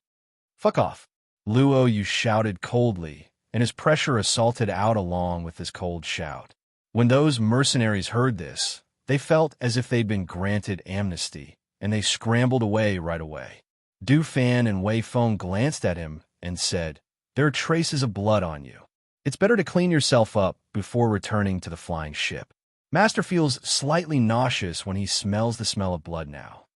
Luo Yu paused for a moment when he heard this, and he saw that some blood had really splashed onto his body. He didn't know if it was from slashing the eagle's claw earlier or the blood of those mercenaries. Thus, he looked at the surroundings and said, There seems to be no water source in the surroundings. There is.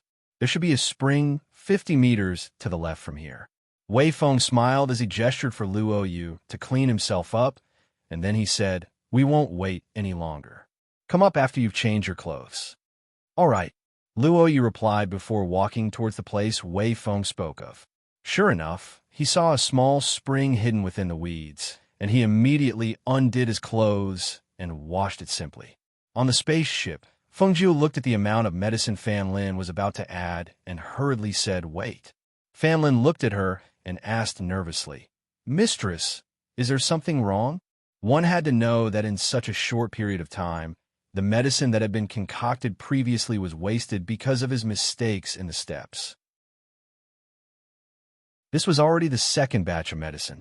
Seeing how nervous he was, Fengjiu smiled. "It's too much. Just put in 2/3 of it, and you can't add it all at once. You have to add it in 3 batches. You have to grind the medicine as you add it."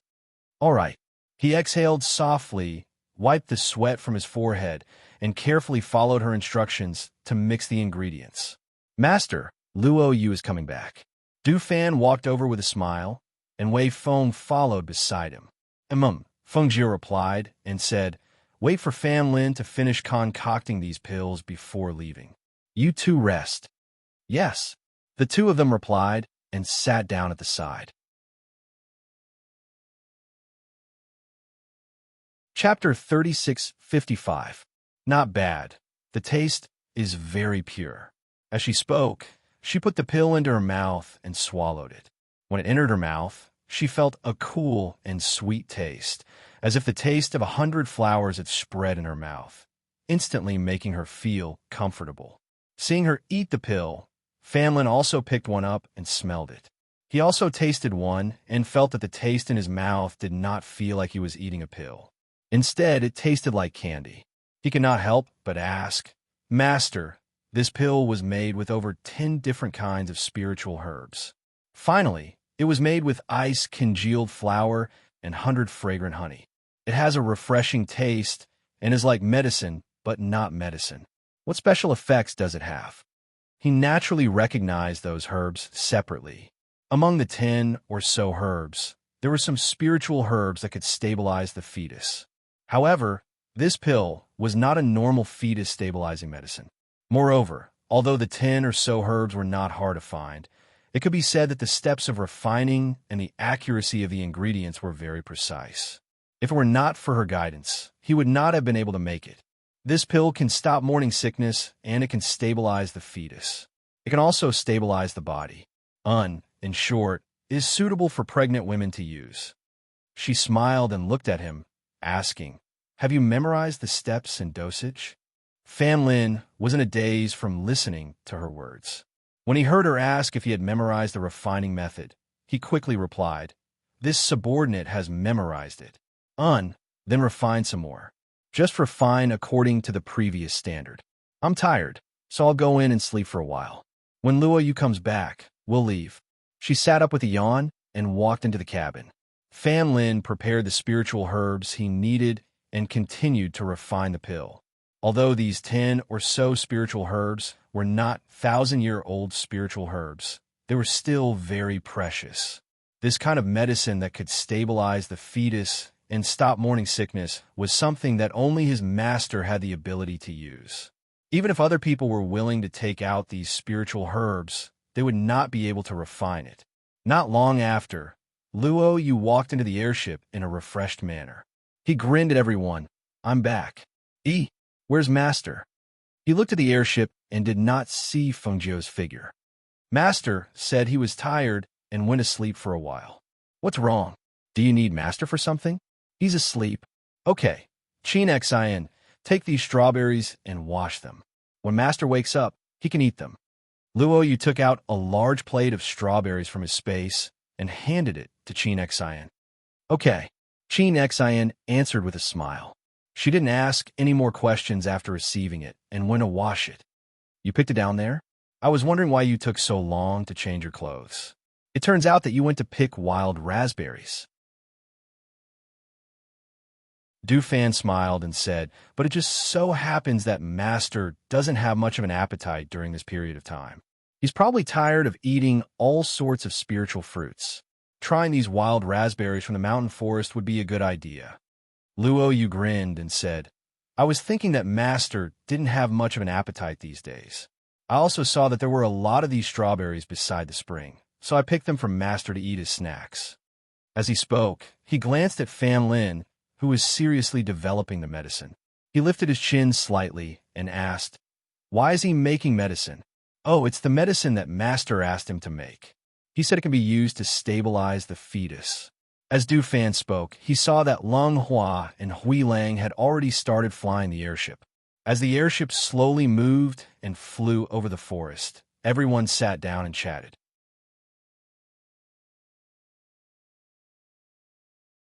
Chapter 36:56. Master, you're awake? The food is just ready. We can eat now. Qin Xin said with a smile when she saw her get up. Feng Jiu looked around and saw that the spaceship had landed in the forest. Other than Qin Xin and Lung Shuang on the spaceship, everyone else was busy by the fire outside the spaceship. What were they doing? Feng Jiu asked. She walked closer and saw that they seemed to be cooking. Seeing this scene, she couldn't help but be slightly surprised, especially when she saw Du Fan and the others rolling up their sleeves and cooking. She revealed a smile. Everyone saw that the sky was dark, so they stopped the spaceship and found some wild vegetables in the surroundings. Qin Xin said softly, "We all brought things to cook, so everyone said that it was better to cook some rice and stir-fry some vegetables to eat. Master, look, they prepared everything here." Feng Jiu looked over and saw that there were 7 or 8 dishes on the table at the bow of the ship. She walked over and saw that the wild vegetables Qin Xin mentioned were some matsutake and the like. They also made soup. It should be some wild game that they went to catch. There were meat and vegetables, and the soup was very sumptuous. Master, there's no porridge for dinner tonight. Eat some rice later, or drink some soup. These days, you've only been eating porridge, and I didn't see you eat much. Just now, everyone said that Master has lost a lot of weight. Hearing this, Feng Jiu smiled. It looks very appetizing. I think I'll eat more tonight.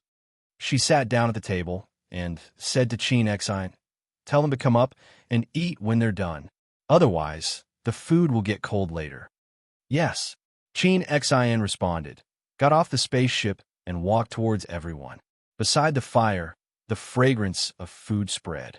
Wei Feng turned over the fried meat on the iron plate and asked, "Is your side done?" "My fried meat is almost done." It's done. Du Fan also responded. He wiped his sweat with his sleeves, scooped up the meat in the pot, put it on a plate, and handed it to Qin Xin, who came over. "Here, bring it up."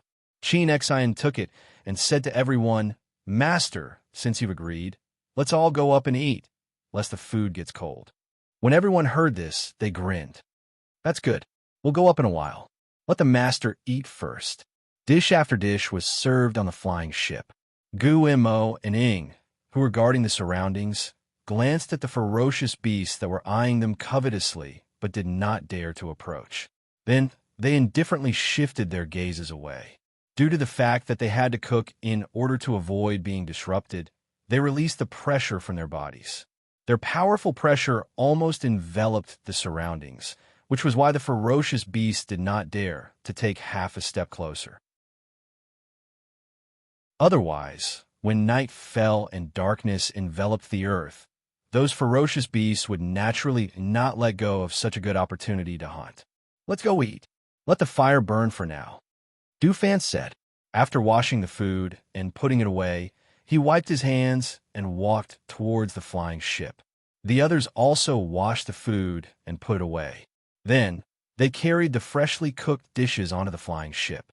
The tables were joined together, and everyone sat in a circle. It looked very lively. "Master, try this stir-fried matsutake spirit beast meat. I stir-fried it myself." "Master, try this soup first. I made it." "Master, I made this fried meat. It's also delicious." "Master." Chapter 36:57. Looking at the food in her bowl, Feng Jiu didn't know whether to laugh or cry. She looked at everyone and said helplessly, "All right, don't help me. You guys can eat." Everyone looked at each other and laughed. They didn't help her get more food, but started to pick up their chopsticks. They drank a little wine, ate the dishes, and were very relaxed. The air was filled with the mouth-watering aroma of food. Even the people from the family clans who were some distance away felt that it was incredible when they smelled the aroma of food in the air. "Why do I smell the aroma of food?" a man said and sniffed hard. The more he smelled, the more fragrant it was and the hungrier he felt. The aroma of food? How can it be? Where's this place? How can there be the aroma of food? It should be the aroma of meat. It's hard to find food, but there should be a lot of barbecued meat here. Another person said, and indeed smelled the aroma in the air. It's really the aroma of food. Who has such ability? Could it be that they're cooking here? There are many ferocious beasts in this place, and there are many mythical beasts. Cooking here? That's simply courting death. But I really smell the aroma of food. We've been out for a few months and haven't eaten rice or vegetables for a few months. It's either dry food or barbecued meat every day. Now that I smell the barbecued meat, I'm already full. Me too. I've been eating barbecued meat for a few months.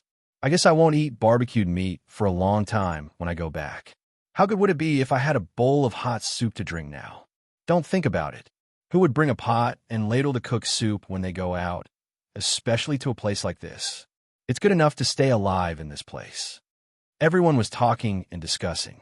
They were eating dry food in their hands, but now, smelling the aroma of food in the air, they couldn't eat the dry food in their hands.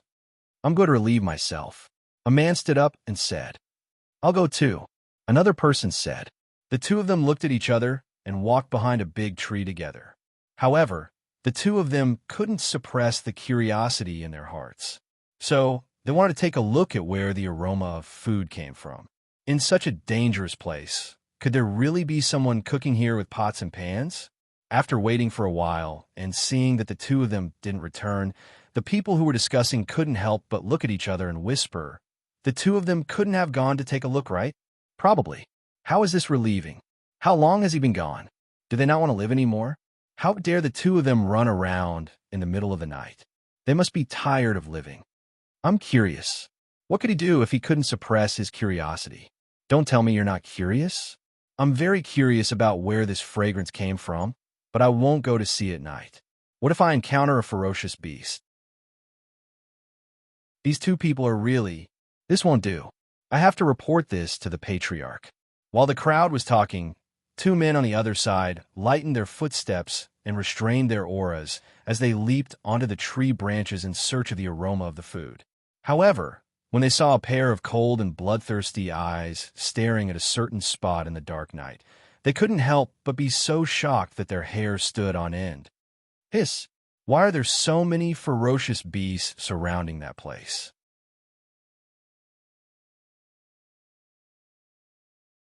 Chapter 3658. Why are they staring at the front? There are too many trees and weeds.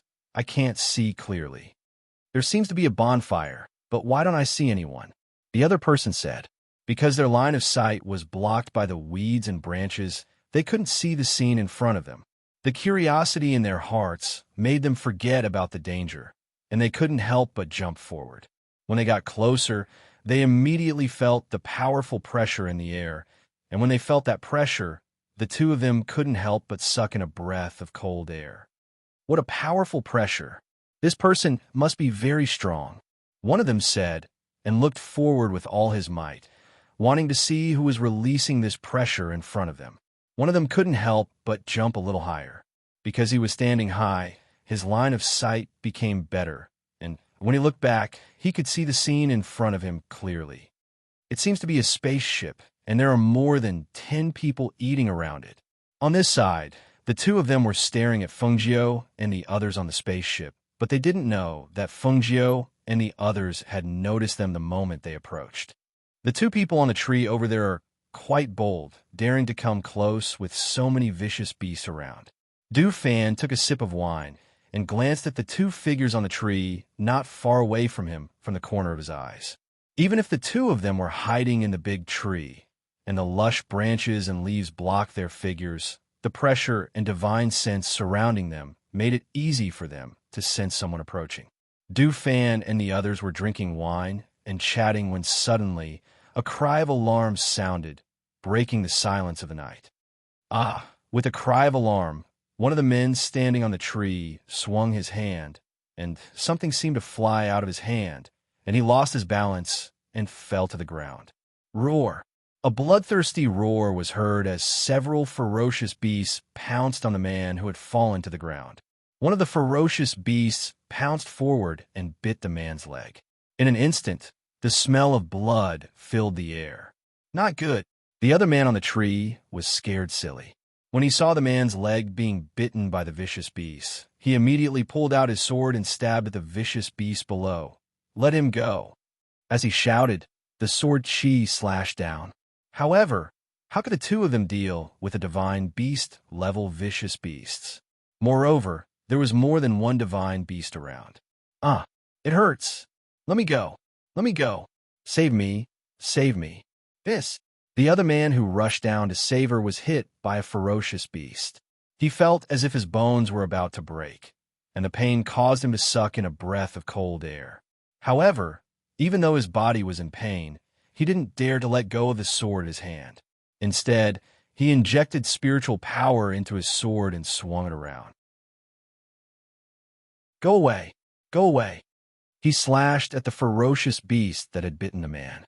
However, the ferocious beast pulled the man back in order to avoid the attack. The sharp teeth pierced through the man's flesh and bone, causing the man's face to lose all color as he screamed in pain.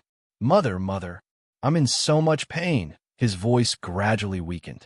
Blood flowed all over the ground, and the smell of blood in the air became more and more intense.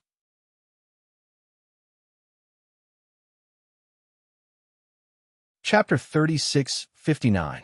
In the darkness of the night, even though she was still a distance away, she could clearly see the two men on the ground, covered in blood and crying out in pain from the beast's mouth. The two men, who were already in a desperate situation, did not look very old. At this moment, they were covered in blood and their lives were hanging by a thread. She did not want to pay any attention to irrelevant people who had snuck in here to observe them. However, perhaps it was the dying cry of one of the men, "Mother, I'm in so much pain." It had touched her heart for no reason, causing her to feel a trace of pity. She watched as the surrounding ferocious beasts bared their fangs and surrounded them. She watched as the ferocious beast that had bitten the man was about to use all its strength to tear his leg off. Just as it was about to bite off his leg, an ancient and oppressive voice rang out coldly and directly towards the group of ferocious beasts. Retreat. That one word was cold and powerful, as if it had come from ancient times. A powerful force that could be seen with the naked eye formed the word retreat and landed in the middle of the group of ferocious beasts. The ferocious beasts were so shocked that they let go of their jaws and quickly retreated, not daring to stay for even a moment. Those ferocious beasts had been hiding and watching them for an entire night, as if they had been waiting for an opportunity.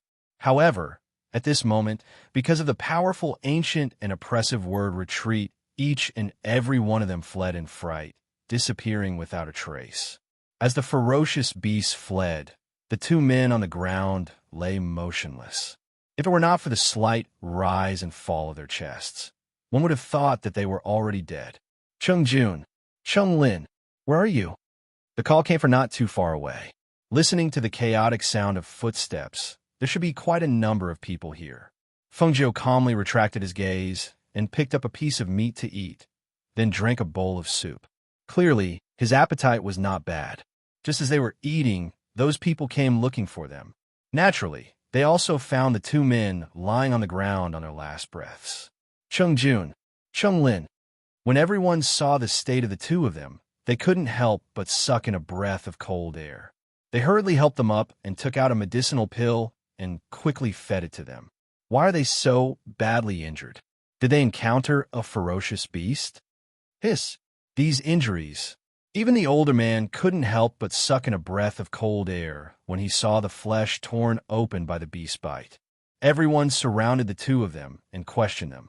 A middle-aged man in the middle glanced around and frowned slightly when his gaze landed on the spaceship. He didn't expect that there would be someone here. Moreover, that person was sitting on an airship. To be able to use an airship in such a place and cook here, one could see how powerful that person was. However, a person with such great strength was also a cold-blooded and heartless person. He watched as the two people were torn apart by the ferocious beasts and did not help. At this moment, he hadn't thought about how those ferocious beasts would have retreated if they hadn't made a move. If it wasn't for them, How could those two have lasted until they arrived? Compared to the extreme actions of this middle-aged man, the other middle-aged man who helped them check their wounds secretly heaved a sigh of relief. He instructed the person beside him, help them stop the bleeding and bandage their wounds first. Yes, patriarch. Everyone responded and began to bandage the two men's wounds.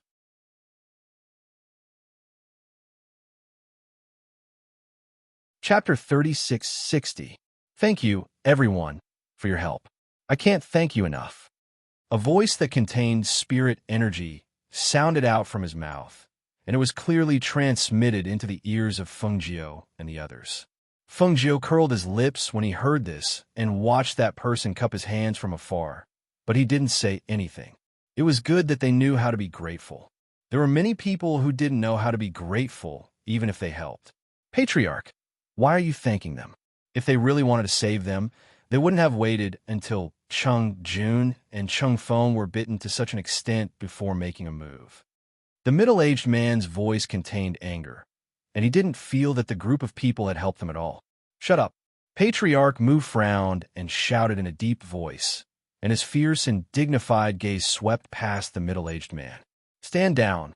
The middle-aged man was slightly embarrassed when he was shouted at in public, and a wisp of gloominess flashed through his eyes when he heard such a warning. He gritted his teeth and forcefully suppressed the rage in his heart. Then he snorted coldly and retreated to the side without saying another word. However, his furious gaze still stared fixedly at Fengjiu and the others.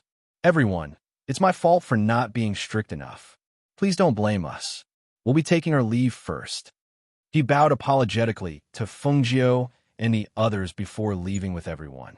As he watched them leave, Du Fan glanced at them and said, "It's not that Patriarch Mu isn't strict enough, but he's unable to see through people. Something will probably happen sooner or later if he brings such a person with him in this forest where ferocious beasts run rampant. If something happens, it's someone else's problem. What does it have to do with us?" Wei Feng scoffed. They weren't kind-hearted people. Since they came to a place like this, they had to be prepared to bear the consequences. What was the use of asking for help when they encountered danger? After all, it was better to rely on oneself than to rely on others. Come, let's continue drinking." As Du Fan spoke, he raised the wine cup in his hand and clinked it with Wei Feng's. And then he said with a smile, "We can't drink too much outside, so it's fine to finish this jug of wine." Fengjiu looked at everyone's relaxed appearance and couldn't help but reveal a smile. She drank half a bowl of soup and said to everyone, "I'm full, you guys can continue." He got up and went to lie down on the soft couch at the side. He looked at the sky in the forest. The sky was dotted with stars, and it looked extremely peaceful. However, he did not know that under such a peaceful night, there were many dangers lurking. On the other side, after those people carried the people back, they strengthened the security around the area and set up barriers and formations to prevent danger from descending in the night. Meanwhile, the middle-aged man looked at their patriarch and said angrily, "Patriarch, those people clearly didn't lend a hand, so why are you thanking them?" They watched helplessly as Cheng Jun and Cheng Yu were torn to shreds by the ferocious beasts. How could such people be kind-hearted? The Mu family had glanced at him and said in a deep voice, "If it weren't for them, do you think the two of them would have survived? It's a fact that they lent a hand, and we ought to thank them. After all, saving them was their benevolence, and not saving them was a matter of course. After all, they aren't anyone to us, and they don't owe us anything." When he heard this, the middle-aged man was speechless for a short while, yet he felt his belly full of rage had nowhere to vent. What benevolence and righteousness! Since they want to save them, why didn't they save them earlier? Since they didn't want to save them, why didn't they just watch coldly from the sidelines?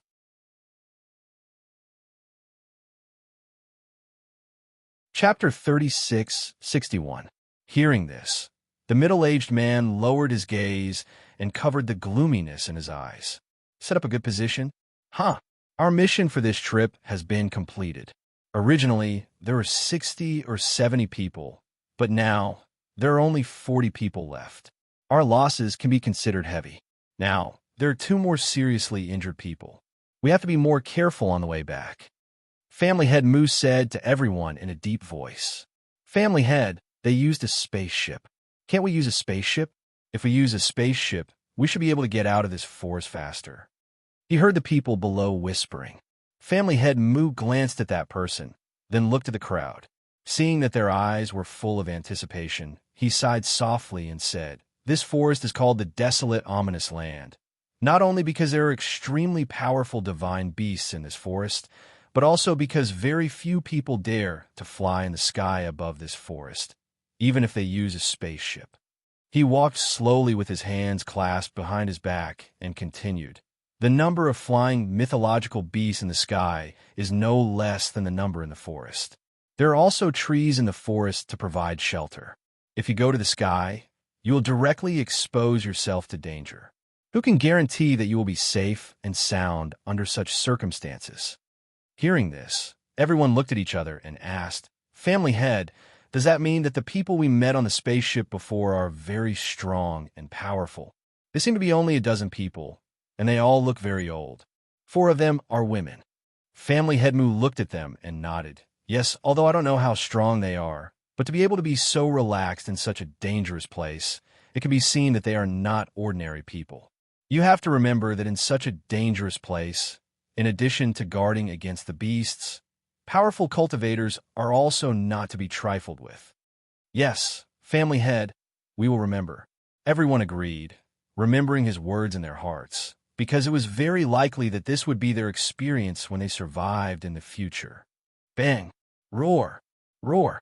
Suddenly, a loud sound was heard as the formation was activated. Following that, the roars of ferocious beasts could be heard. Hearing that sound, everyone quickly became alert. It's a beast. Not good. Patriarch, a divine beast has broken through our array. Family Head, the barrier we set up was broken by a divine beast. Family Head, there are more than 2 beasts around, but more than 10 of them, and several of them are divine beasts. For a moment, the scene was chaotic. When they heard that there were more than 1 or 2 beasts, and many of them were divine beasts, their faces could not help but become dignified. It was not easy for them to survive along the way, but they had always been cautious. Even when they encountered a beast attack, there were no more than 2 beasts at most, but now, hearing the roars of the ferocious beasts around them, everyone's hearts sank. They felt that it would be difficult for them to survive this time.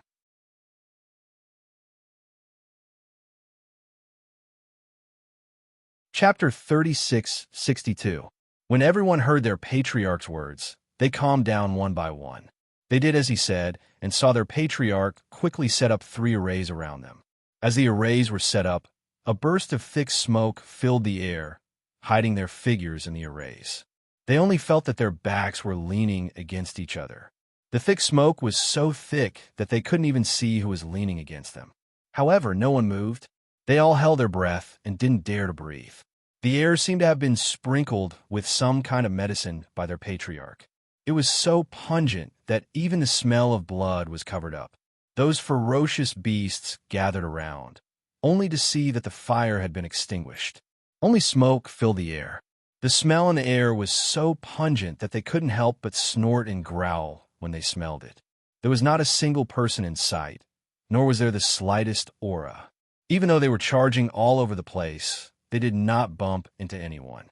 Seeing this, the ferocious beasts felt bored, thinking that those people had left while they were charging in.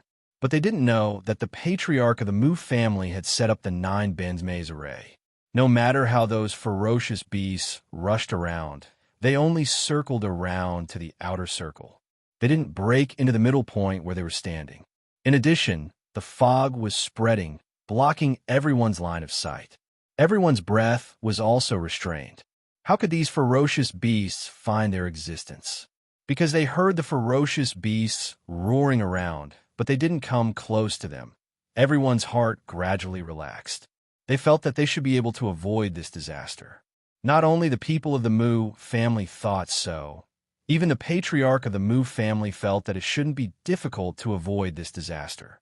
However, he didn't expect that there was a pair of eyes that had been staring at him since he set up the array. Even if his position couldn't be seen in the thick smoke, the position where he was standing before the thick smoke completely covered was known by the pair of eyes that had been staring at him. So, the owner of the pair of eyes quietly stretched out his hand and pushed the person in front of him out with the help of the thick smoke. Ah! A cry of surprise rang out. No one knew what had happened. Only the person who was pushed out knew that a pair of hands had pushed him from behind, causing him to fall forward and fall into the 9 bends maze formation. Banger! Even if he didn't see who the person who fell out was, the patriarch of the Mu family heard the voice of his son. He couldn't care about anything else. When he was about to go out to save him, a pair of hands suddenly pushed him out. Who? The angry Mu family head grabbed the man's hand. Because of his great strength, his hand scratched the man's hand until it bled. However, at this time, the other party lifted his foot and kicked him away. The sound of clothes tearing apart resounded in everyone's ears. The Mu family head fell into the 9 bends maze array. But because they heard the commotion, the ferocious beasts that were about to leave opened their mouths and let out a low roar. They fiercely pounced towards the source of the commotion.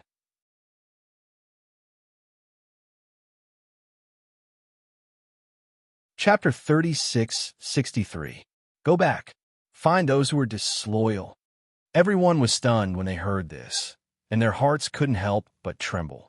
Their patriarch, a miserable cry, came from a 9 bends maze formation, and it caused everyone's hearts to tighten. But not long after, they heard the sound getting further and further away from them, and even the ferocious beasts were chasing after the sound. On the other side, Fengjiu, who had eaten his fill, was lying on the soft couch and eating the wild berries that Luo Yu had picked. The sweet and sour taste was mixed with a fresh smell, and it was very delicious. He said to Qin Xian, "Let them have a taste." "Master, you eat. We don't want to eat." Du Fan smiled at her and said, "We often eat these wild berries when we're outside, and we're tired of them." "Master, I'm not tired of them. Leave some for me." Wei Feng grinned and glanced at Du Fan, then looked at Luo Yu and said with a smile, "They were picked by Luo Yu, so we have to have a taste." "Yes, let's have a taste. It's quite sweet," Fengjiu said with a smile and asked Qin Xian to share some with them. When he heard the roars of ferocious beasts coming from not far away, he couldn't help but be slightly surprised. Strange, why are there still the roars of ferocious beasts? Could it be that those people from before went to provoke those ferocious beasts again? Those ferocious beasts probably targeted those people after they left here. Yes, there are a few dozen of them there, but if they were targeted by those ferocious beasts, it would probably be very difficult for them to survive. Everyone drank as they spoke. The surroundings were pitch black, and they couldn't see anything. However, they could faintly hear the sounds of battle and ferocious beasts. They originally didn't want to pay attention to it, but they didn't expect that after a while, 2 blood-stained figures would rush into the place where their pressure was pervading. It was also because they had entered here that the ferocious beasts that were chasing them relentlessly surrounded and stared at them. They let out low roars as if they were unwilling to leave just like that. But when they saw the people on the spaceship, they had no choice but to turn around and leave. There are actually only 2 people, and you even know to come here? Wei Feng looked with surprise at the 2 people that sat limply on the ground. Both of them were covered in blood, and it was already impossible to discern the original color of their clothes. But the appearance of the middle-aged man was still reflected in the eyes of everyone. "Master, it's that family head surnamed Mu," Leng Hua said gently. Before Fengjiu could say anything, Du Fan sneered. "What did you say just now? Look, it came true so quickly. Looks like his injuries aren't light. He can't even sit still." As Leng Hua spoke, his gaze fell on the 2 tottering figures. As soon as he finished speaking, one of them fainted. "Fan Lin, go take a look," Fengjiu ordered while eating a strawberry. "Yes." Fan Lin responded, got up, and walked down to the 2 people's side. He saw that family head Mu was stuffing medicinal pills into the mouth of the unconscious man and helping him bandage his wounds. His own wounds were bleeding nonstop, and his injuries weren't light, but he didn't take care of them. "Family head Mu, we meet again." Fan Lin revealed a refined smile. Family head Mu looked at the refined man in front of him, then looked at the people on the spaceship before nodding at him. Sorry to disturb you again.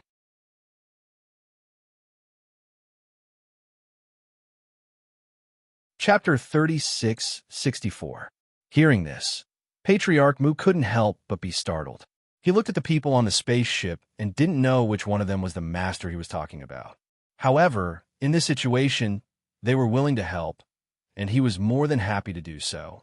Immediately, he thanked him. In that case, this Mu will thank you in advance.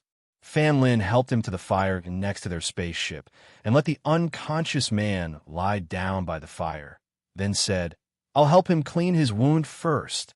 Here is a bottle of hemostatic medicine. You use it first, and I'll bandage it for you later. I have hemostatic medicine. There's no need. Before he finished speaking, he saw Fan Lin smile. Your medicine is different from mine. Patriarch Mu was slightly startled. He only felt that this man's smile was full of confidence. He looked down at the medicine bottle in his hand and finally didn't refuse. He just thanked him. Thank you. He sprinkled the medicine on the wound on his arm and saw that the bleeding stopped in an instant.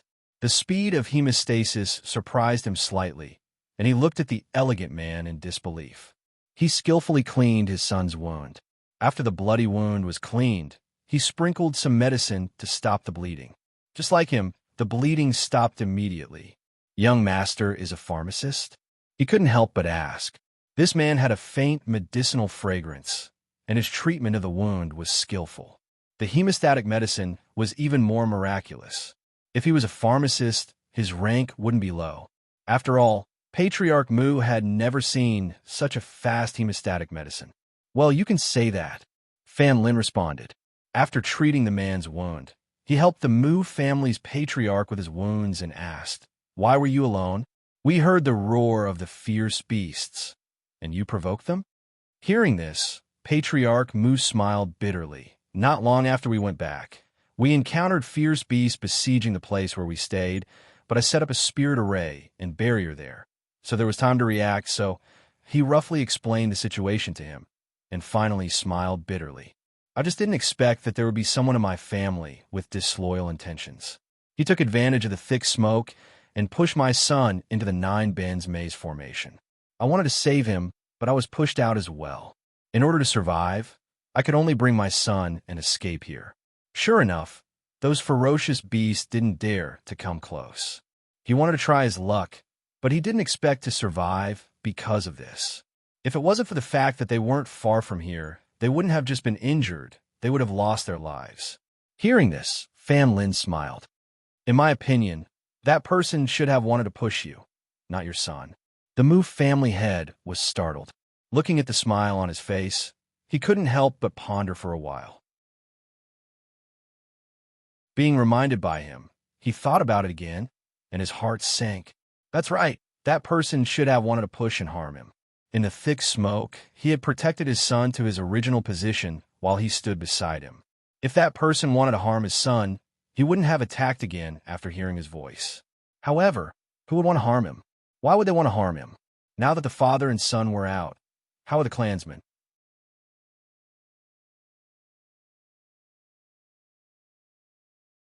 Chapter 36-65. Hearing this, family head Mu was a little surprised, but he still said, This is the savage wilderness ominous land. Because this land is extremely vast, and there are layers of mountains and forests, there are fewer people who can walk out of here. People from aristocratic families, like you all have a teleportation array here. As long as you find the array, you can leave here. It's more convenient. His voice paused, looked at them, and said, If you go out in a spaceship, it will take at least half a month, and at most a month to leave this area. Then which sovereign is in charge of this place? Fan Lin asked. Hearing this, family head Mu was basically sure that they were not from here. Perhaps they came from other regions. Thinking of this, his expression was inquisitive and strange. He said, Our land is called the Nine Profound Heavens Realm. It doesn't belong to any sovereign. Moreover, as far as I know, people from other regions can't come to our land. Nine Profound Heavens Realm? In other words, you don't have a sovereign here? Fan Lin was slightly surprised. The spiritual aura in this place was extremely rich, but there was no sovereign in charge of this place. Yes, we don't have a sovereign here. It's not that no one is watching over this land, but no one can control the 9 profound heavens realm. Here, the sovereigns of other regions can't spread their divine senses throughout the land, and they can't open the connection between this place and other lands. So, he looked at Fan Lin and hesitated. How did you come here? Hearing this, Fan Lin's eyes flashed, and he smiled. I see. He looked at Family Head Moo with a smile, but did not answer his question. Instead, he said, You all rest here first. As he said that, he let them sit by the fire and went to the spaceship himself. Master! Fan Lin came to Fengjiu's side and briefly told him what he had learned from Family Head Moo. Oh, at least half a month? It seems that this place is really not small. Fengjiu ate a strawberry and thought with some doubts in his heart. An ownerless land? The aura of spiritual power in this area was extremely dense, yet there was no monarch in charge. However, after thinking about it carefully, he nodded and said, That's true. This place is indeed different from other places. Back then, it wasn't difficult to travel between sovereign Tongtian's territory and the place where we are. After all, the world is vast and the territories are vast. As long as one's strength reaches a certain level, one can naturally come and go freely in the territories of the various sovereigns. However, this place, the 9 profound heavens realm, I don't seem to have heard of such a place. If it weren't for that mirror, we wouldn't have come to this place. However, since we're here, I feel that there must be something I need in this world. Master, that Moo family head said that their family has a teleportation formation here. Should we borrow their formation to leave this place? Fan Lin inquired. Fengjiu shook his head with a smile. No need. It's only half a month. There's no need to rush. Go on your own. I can take a look around. Yes. Fengjiu rested his chin on one hand and thought for a moment, then said, Did you ask Patriarch Moo what he plans to do next? This subordinate didn't ask. Du Fan. Fengjiu called out. Master. Du Fan came forward.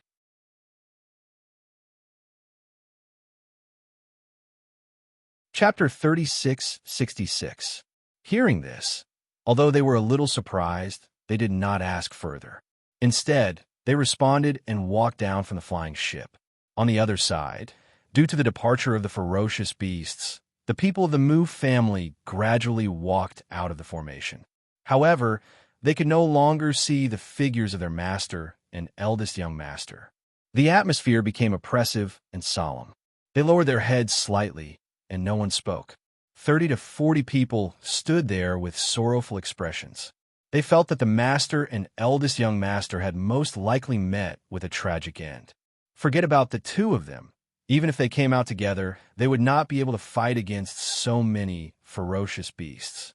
Furthermore, there were several divine beasts among the ferocious beasts. Do you think that the master and eldest young master, are they still alive? Someone asked with a glimmer of hope. The master is such a good person. He must be blessed by the heavens. That's right. The master must still be alive. The patriarch asked us to find out who was disloyal.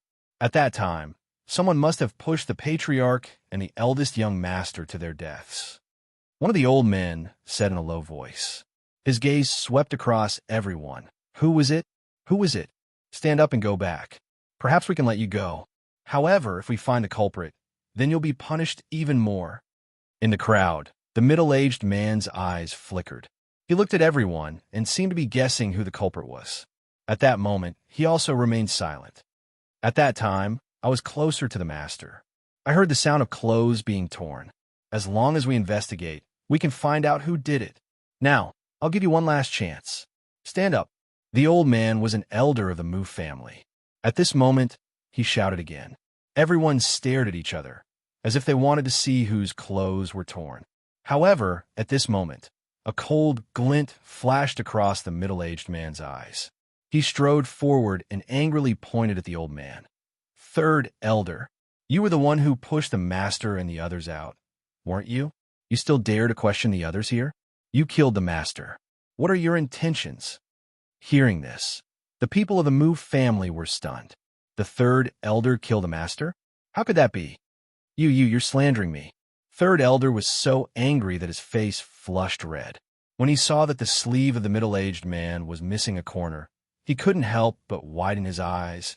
It's you. It was you who pushed the patriarch. You're the one who killed patriarch and the others. Your sleeve is missing a piece. This is the best proof. With a piece of his sleeve torn, he couldn't block it even if he wanted to, and he couldn't change his clothes either. Thus, he didn't plan to hide it. Otherwise, he wouldn't have pointed his finger at the third elder and let him see the torn part of his sleeve. When he heard the third elder's words, he harumphed angrily. Ridiculous! We've been in here for so long, whose clothes are still intact. Look at everyone, whose clothes aren't torn or chipped. If I really did make a move against the patriarch and the others, would I still use this hand with a missing sleeve to identify you? You beat me in my own game. Other than you, who else here would dare to make a move on the patriarch? Who dares to make a move against the patriarch? The third elder said angrily.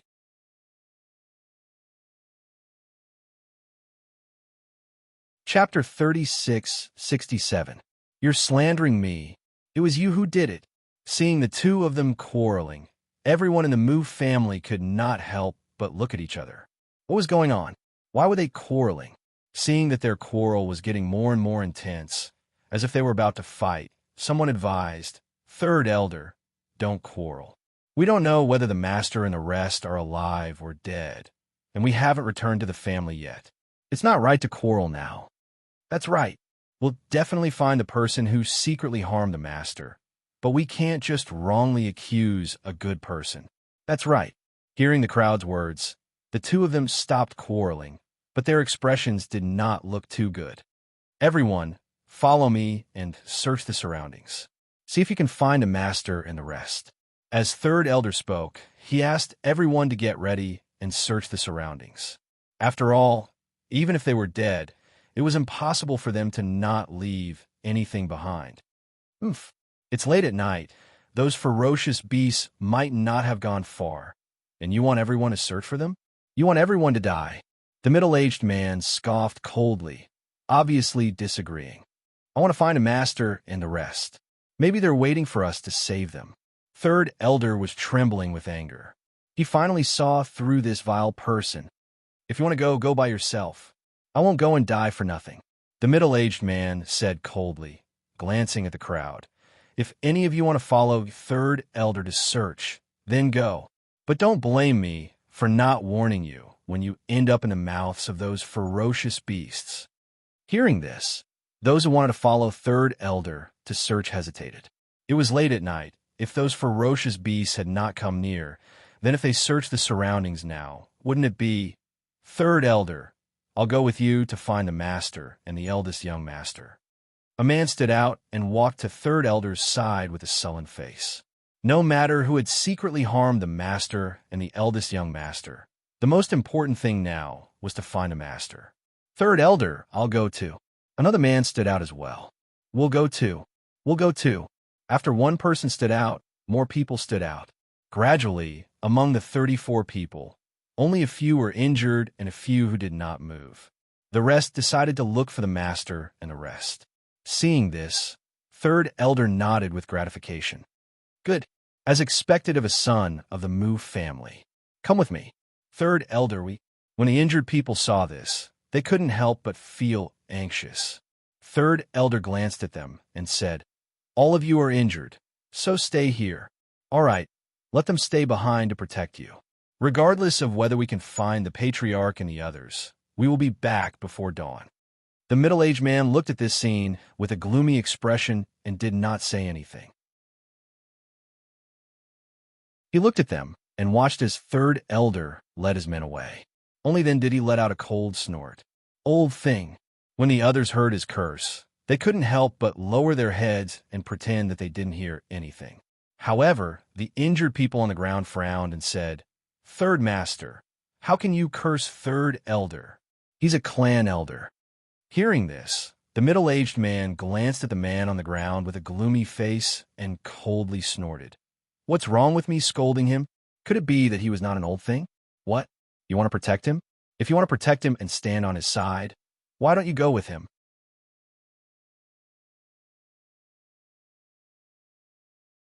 Chapter 36:68. Third Uncle. How can you speak like that?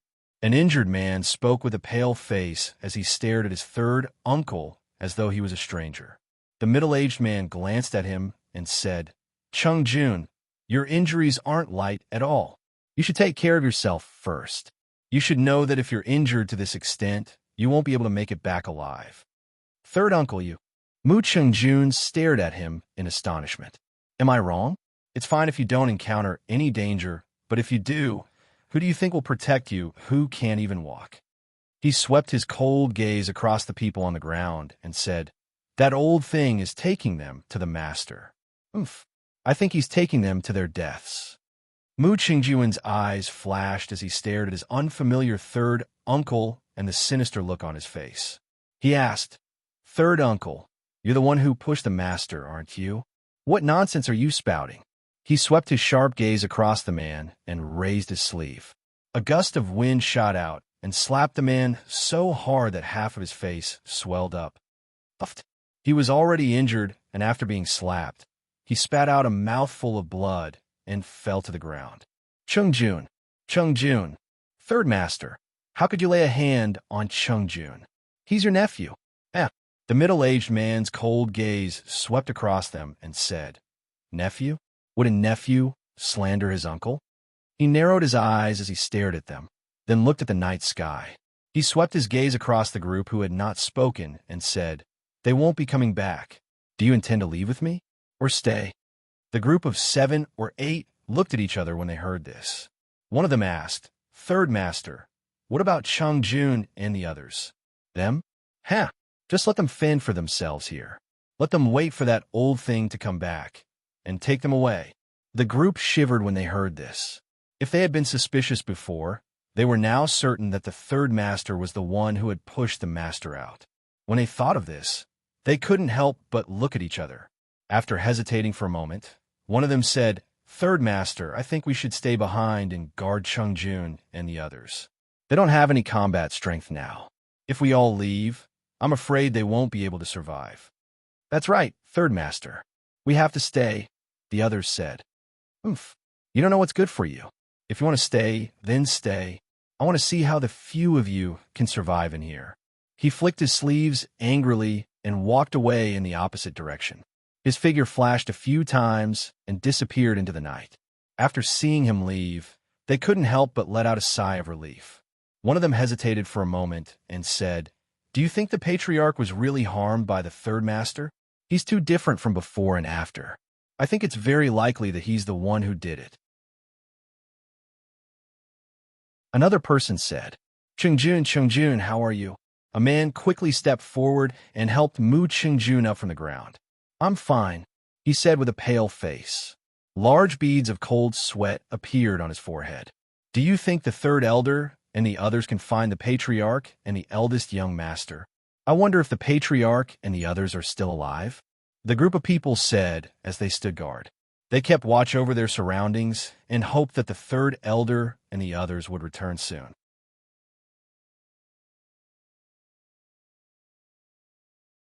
Chapter 36:69. Patriarch, where are you? Patriarch. Eldest young master. Eldest young master. Where are you? Patriarch. Du Fan, who was resting on the other side of the fire, looked at Patriarch Mu and smiled. You're lucky. If you hadn't met my master, it would have been difficult for you to survive. Hearing this, Patriarch Mu showed a smile. It's a blessing for me and my son to be able to meet your master. Indeed, if they hadn't met them, how could they have a chance to survive? I see that you have a lot of injuries. How can you get out of this forest like this? Du Fan gently fanned himself with the fan in his hand, his eyes sweeping over the unconscious man.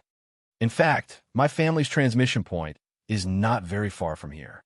It only takes a few days to get there, Patriarch Mu said, and then said, The people who came out this time are the top of the family. Otherwise, they wouldn't be able to come to the depths of this forest. It's just that we still underestimated the danger here. Dufan's eyes flashed slightly, and he asked, "You came here to gain experience?" Regarding this question, Patriarch Mu paused for a moment, then smiled and said, "If it was someone else who asked, I wouldn't tell him. However, since you have saved our lives, since you asked, I will tell you frankly." Patriarch Mu looked at Dufan and said, "In fact, we didn't come here to gain experience. Moreover, most people won't come here to gain experience. It's too dangerous, but because of the danger of this place, there are many old elixirs that can't be found outside. Our family came here this time for 3,000-year-old elixirs." "Oh, which 3,000-year-old elixirs?" An indifferent and somewhat languid voice sounded, causing the Mu family head, who was sitting by the fire, to involuntarily look towards the source of the voice. He saw that on the spaceship that was as bright as day, a beautiful woman in red was standing on the side, looking at them. Although he was a middle-aged man, when he looked at the woman in red at such a close distance, even he was stunned by her beauty for a moment. "This is my master." Dufan's voice came from his side. The Mu family's patriarch recovered, stood up, and saluted Fengjiu on the spaceship. "This Mu thanks your excellency for saving me." He was a little surprised. He had seen everyone on the spaceship from afar, but he didn't know which one of them was the master they were talking about. Now, he knew that it was this beautiful woman in red. The woman stood quietly on the spaceship, exuding an elegant and noble aura. Her cold and indifferent eyes on her beautiful face seemed to contain a powerful pressure, making people not dare to look at her directly. She only needed to stand there quietly, and people could feel the aura of an expert that could not be ignored. "It's nothing," Fengjiu said lightly. He looked at the Mu family head and said, "There are still 1,000-year-old elixirs in this forest." "Yes, but it's extremely difficult to find. We searched here for a few months before we found it." While talking, he took out 3 large ice boxes from the space, opened the ice box that stored the elixirs, and presented the 3,000-year-old elixirs in front of Fengjiu and the others. "These are the 3,000-year-old elixirs."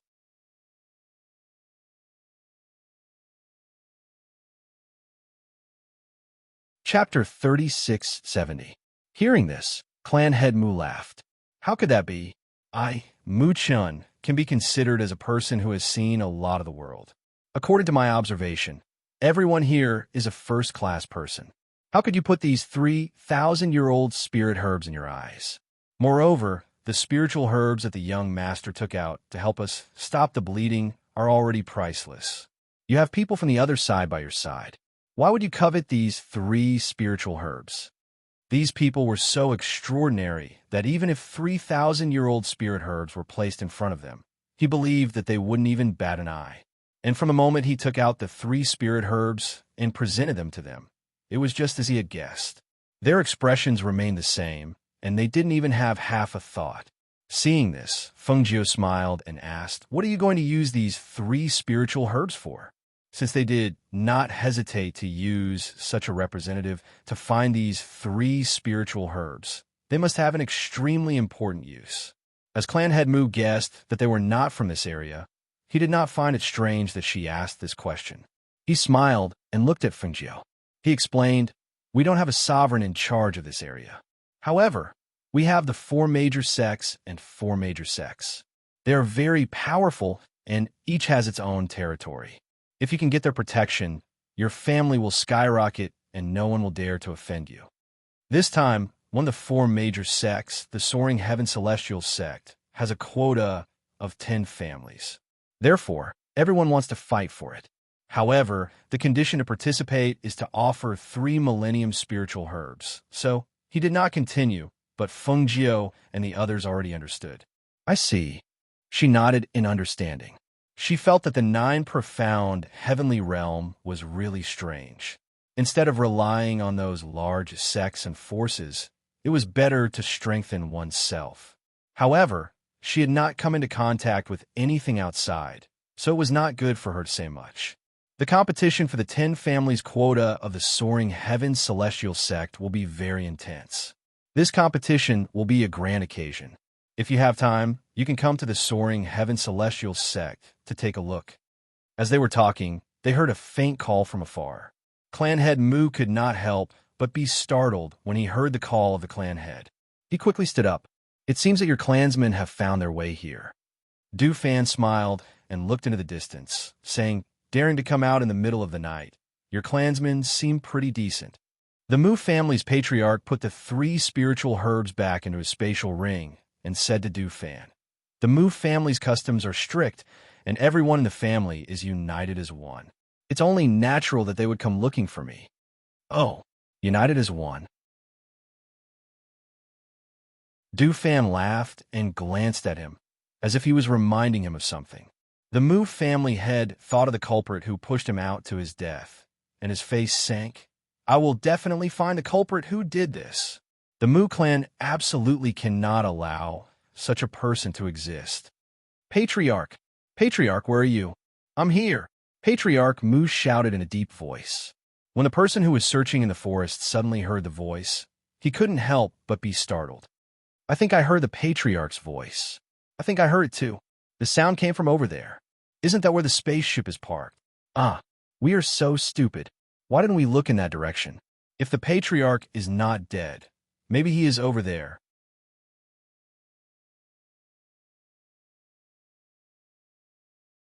Chapter 3671.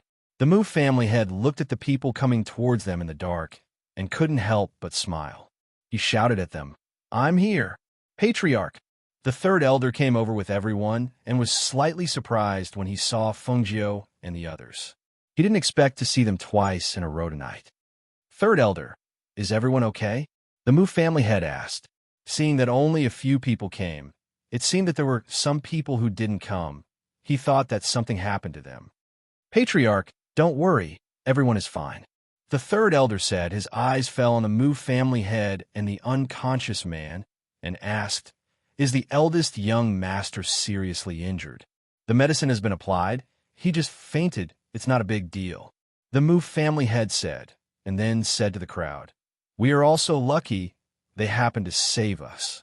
If they hadn't escaped here, they would have died under the claws of those fierce beasts. Hearing this, the 3rd elder led everyone to bow to Fengjiu and Du Fan. Thank you for saving us. The Mu family will never forget your great kindness. No need to thank me, Fengjiu said. After glancing at them, she went inside and prepared to rest. Seeing her leave, the Mu family head said to the people, let's rest here tonight. You can pick up the other people. Patriarch, do you know who the person who did this to you is? The 3rd elder asked. The Mu family head's eyes flashed. Thinking of the piece of cloth in his sleeve, his face sank. It's the 3rd elder. The material of his sleeve was the same material on the 3rd elder's body, but he didn't expect that he would do this to him. I know it's him.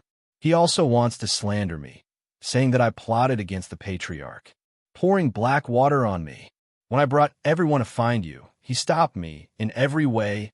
I knew he was up to no good. The 3rd elder said angrily, and said to the people behind him, you go back and pick up the people. Be careful. After all, there is still some distance from here. If they encountered fierce beasts, it would be troublesome. Yes, 3rd elder, don't worry, we know. Everyone agreed. Because they saw that the family head and eldest young master were fine, their worried hearts also relaxed.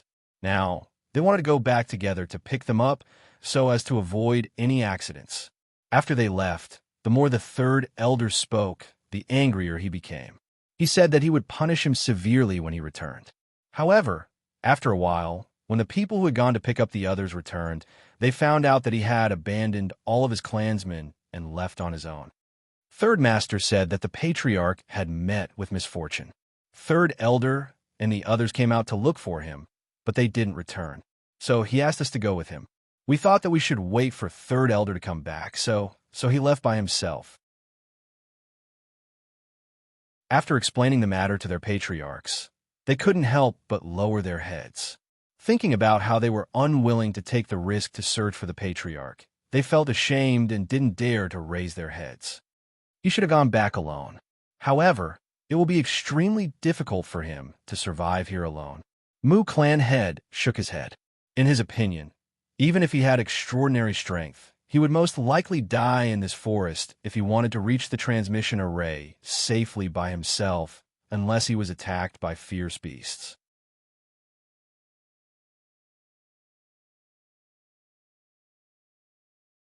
Chapter 3672. While the third elder was cursing, he did not know that the middle-aged man, who had left in the opposite direction, had turned back after walking for a distance. He had been hiding in the dark to observe the situation. It was only when he saw that his clansmen had returned that he realized that they had found the master and the others. When he realized that the master and the others were not dead, his heart was filled with resentment. He quietly followed them and saw that they were hiding in the spaceship. So that was how it was. No wonder they were still alive. Was it because they had those unfathomably powerful people protecting them? When he saw that they were all resting here, he had another idea. He took advantage of the darkness of the night to wander around, intending to lure the beasts and let them all die in the mouths of the beasts. However, he did not know that Du Fan and the others had sensed him the moment he approached them. They did not bat an eyelid and pretended not to notice him. However, in the darkness, he had quietly appeared and stared at the middle-aged man. When he saw that the man was sprinkling medicine around the spaceship in an attempt to attract the beasts, a murderous intent flashed across his cold eyes. However, he did not make a move. Instead, he watched as the man attracted more than a dozen beasts with his medicine while he hid in the towering tree and watched. Because of their oppressive aura, the beasts were agitated by the stimulation of the medicine, but they still did not dare to approach and only wandered around in the surroundings.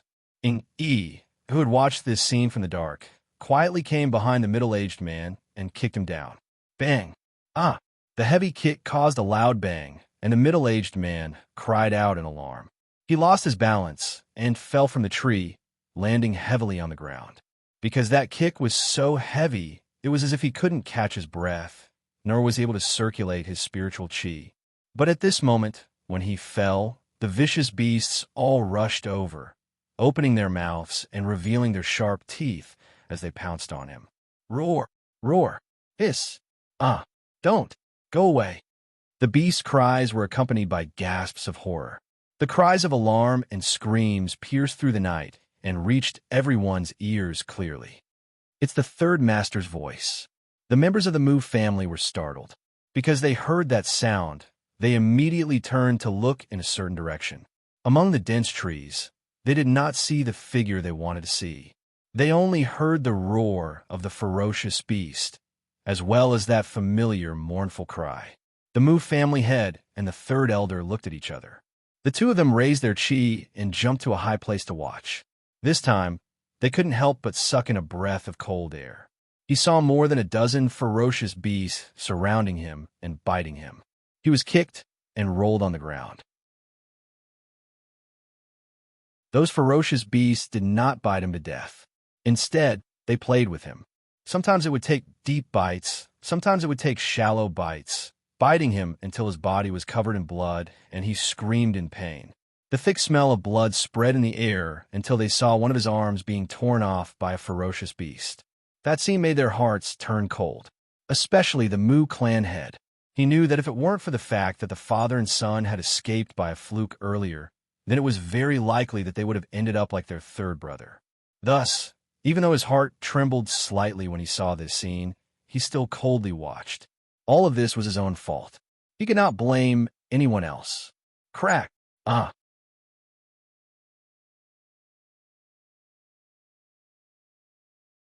Chapter 3673. The members of the Mu family were silent. No one spoke, and they didn't know what to say. Du Fan glanced at them, then turned and walked back to the spaceship, leaving them alone. Yi also quietly returned to the spaceship and told Lung Hua and the others about the man's actions. In the end, everyone nodded and said, "It's late, let's all rest." After drinking a little wine, everyone slept soundly that night. In addition, there was a barrier protecting the spaceship, so they were able to rest at ease. The next morning, Qin Xian and Bai Qingqing got up early to cook porridge for everyone. Smelling the fragrance that permeated the spaceship, they all got up one by one. What porridge did you cook this morning? Why is it so fragrant? Wei Feng leaned over to the table and sniffed, then opened the lid and took a look. Bai Ching Chong smiled slightly and said, "It's a thick soup made from the game you caught yesterday, and then it's used to cook porridge. Chin Xin, and I just tasted it, and it's not bad. It's not just not bad. I'm hungry just from smelling it." Du Fan walked over with a smile and said, "It's good to have you here. We don't have to worry about food on the way." Hearing this, the two couldn't help but smile. "Sit down and eat. We left some inside for Master." When everyone heard this, they all sat down and ate. After eating, Du Fan looked at Lung Hua and said, "It's said that it will take half a month to get out of here. Now that it's dawn, it's about time for us to set off, right?" Lung Hua glanced at the members of the Mu family below and said, "We can set off at any time." Du Fan looked down and opened the fan in his hand with a swish. He fanned himself in front of him and said with a smile, "I'll go down and say a few words to them." After saying that, he walked down. Seeing Du Fan come down, the Mu family's patriarch stood up. Before he could speak, he heard his voice. "We're ready to leave. You should also leave quickly. There are a lot of divine beasts in this area. Once we leave this area, we might not encounter any divine beasts, even if we encounter some vicious beasts." Hearing this, Patriarch Mu nodded. "We are also ready to leave, but..." He hesitated for a moment, looking at Du Fan, not knowing if he should speak. "Mu family head, do you still have something to say?" Du Fan raised his eyebrows and asked, "Noble Lord saved us, but we don't know how to address you. Can you tell us how to address you? That way, the Mu clan will remember who our benefactor is." The Mu clan head said. Hearing this, Du Fan smiled. He fanned himself with the fan in his hand and said, "My mistress's husband's surname is Xin Yuan. You can call her Madam Xin Yuan." "Madam Xin Yuan?" Clan head Mu was slightly surprised, but he still nodded. "Thank you. This Mu will remember." He then exchanged a few more words with Du Fan, saying that if they ever came to the Mu family's place in the future, they would be treated with great hospitality and so on. "Goodbye." Du Fan smiled and turned back to the ship. Not long after, the ship slowly rose in front of the Mu clan's eyes. Watching them leave, the Mu family's patriarch turned around and said to everyone, "Let's go too. Try to get out of this area before dark today." "Yes," everyone responded. Some supported the injured clansmen, and some carried the clansmen who couldn't walk. The group walked in the direction of their family's transmission array.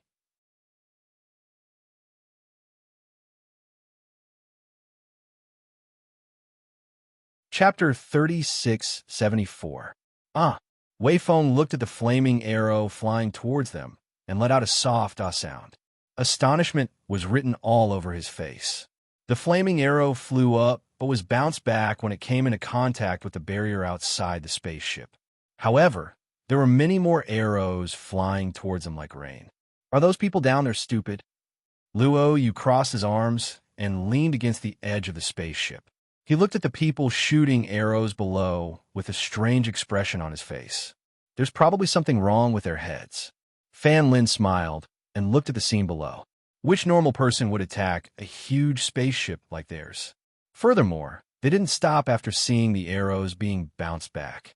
Instead, they increased the force of their shots. "I can't see clearly because of the leaves, but I can faintly see human figures. They don't look like mercenaries." Du Fan fanned himself and glanced down. No one stopped those people from shooting because to them, this scene was like a child smashing a rock with an egg. It couldn't hurt them and only hurt themselves. "Look over there. There's a large empty space over there. Let's go there and rest." Hui Lang pointed at a piece of flat land about a kilometer in front of them. There was no cover there, and it was suitable for their spaceship to land. All right, everyone agreed and headed in that direction. When they landed the spaceship, they didn't see their master come out of the cabin. Fan Lin couldn't help but look at Lung Shuang and ask, "Master has been inside all day. Do you want to go in and take a look?" Lung Shuang glanced at him and said, "Master said that she's cultivating. Don't disturb her. Master's spirit has improved a lot over the past few days. Her morning sickness also stopped appearing after eating those pills. She wants to seize the opportunity to cultivate and raise her strength. Bai Qingxing walked over and said, "Don't worry. Master knows what she's doing. Furthermore, she's pregnant now. She'll be even more careful." Fan Lin nodded when he heard their words.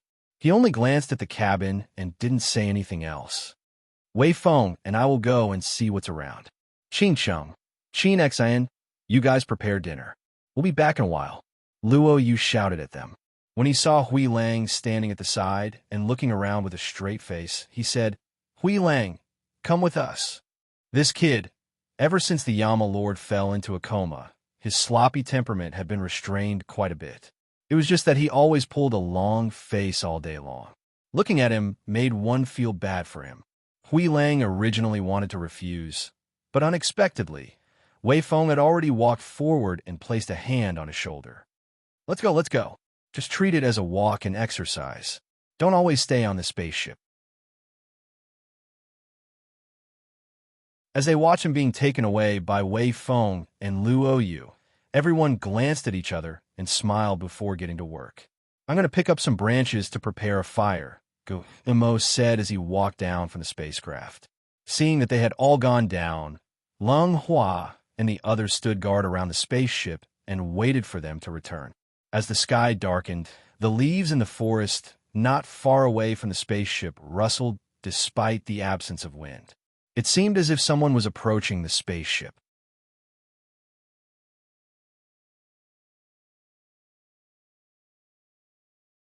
Chapter 3675. Who are these people? Why are they dressed like this? Luo Yu looked at the 100 over people in surprise. All of them were barefooted and wrapped in beast skin. They carried a quiver full of arrows on their backs that were covered in mud and held bows in their hands. They were quietly approaching their spaceship with cat-like footsteps. Wei Feng stared at those people for a while and said with a strange expression, "They seem to be the idiots who shot our spaceship with arrows earlier." "They're not idiots." Hui Lang stared at those people with a cold face and said, "They should be savages living in the forest, also known as beastmen. Master mentioned before that savages aren't scary, but beastmen have to be careful. Their explosive power is extremely strong." Hearing that, Wei Feng sized up those people and said, "These people aren't spirit cultivators, so they don't have any spirit energy aura. However, their profound energy is very dense. It shouldn't be too troublesome to deal with these 100 over people." Luo Yu rubbed his chin and pondered. "Hey, look at what they're doing." Wei Feng gestured for the two of them to look forward. They saw that the 100 over beastmen quietly retreated and gathered together to talk about something. It was completely incomprehensible, but after they retreated, half of them quickly left. The speed at which they left was extremely fast. Their silhouettes flitted through the leaves as nimbly as monkeys. Not long after, one by one, they came back with things on their backs. They gathered together and talked about something. Then, the orcs scattered the things they had brought around the area where the spaceship was parked. "What are they scattering? Should we stop them?" Luo Yu asked, who knew that as soon as he finished speaking, the surrounding flames instantly surged. Seeing their spaceship surrounded by flames, and seeing those beastmen rushing out with bows and arrows in their hands, or holding weapons that they picked up from God knows where and shouting, they couldn't help but be dumbfounded. Damn it, these guys actually used this move. When the three of them saw that, they immediately rushed forward. Although the flames couldn't burn the spaceship that was surrounded by the barrier, the heat of the flames would heat up the people inside the spaceship. To think that they were calling these beastmen idiots. It turned out that they were planning to use fire to force the people inside the spaceship out. Guillemot, who was preparing a fire not far away from the spaceship, glanced at those people. Seeing those strangely dressed people standing behind the flames and shouting, his gaze turned cold, and he instantly released his pressure. The powerful pressure formed a stream of air that attacked with him as the center. The aura was so powerful that it instantly made those beastmen who were shouting and waving their bows and arrows squat down in pain. Under the powerful pressure, the strength formed a clear contrast. You're tuning into the Warrior Lore YouTube channel. Don't forget to subscribe and join us on this journey to catch the most captivating stories.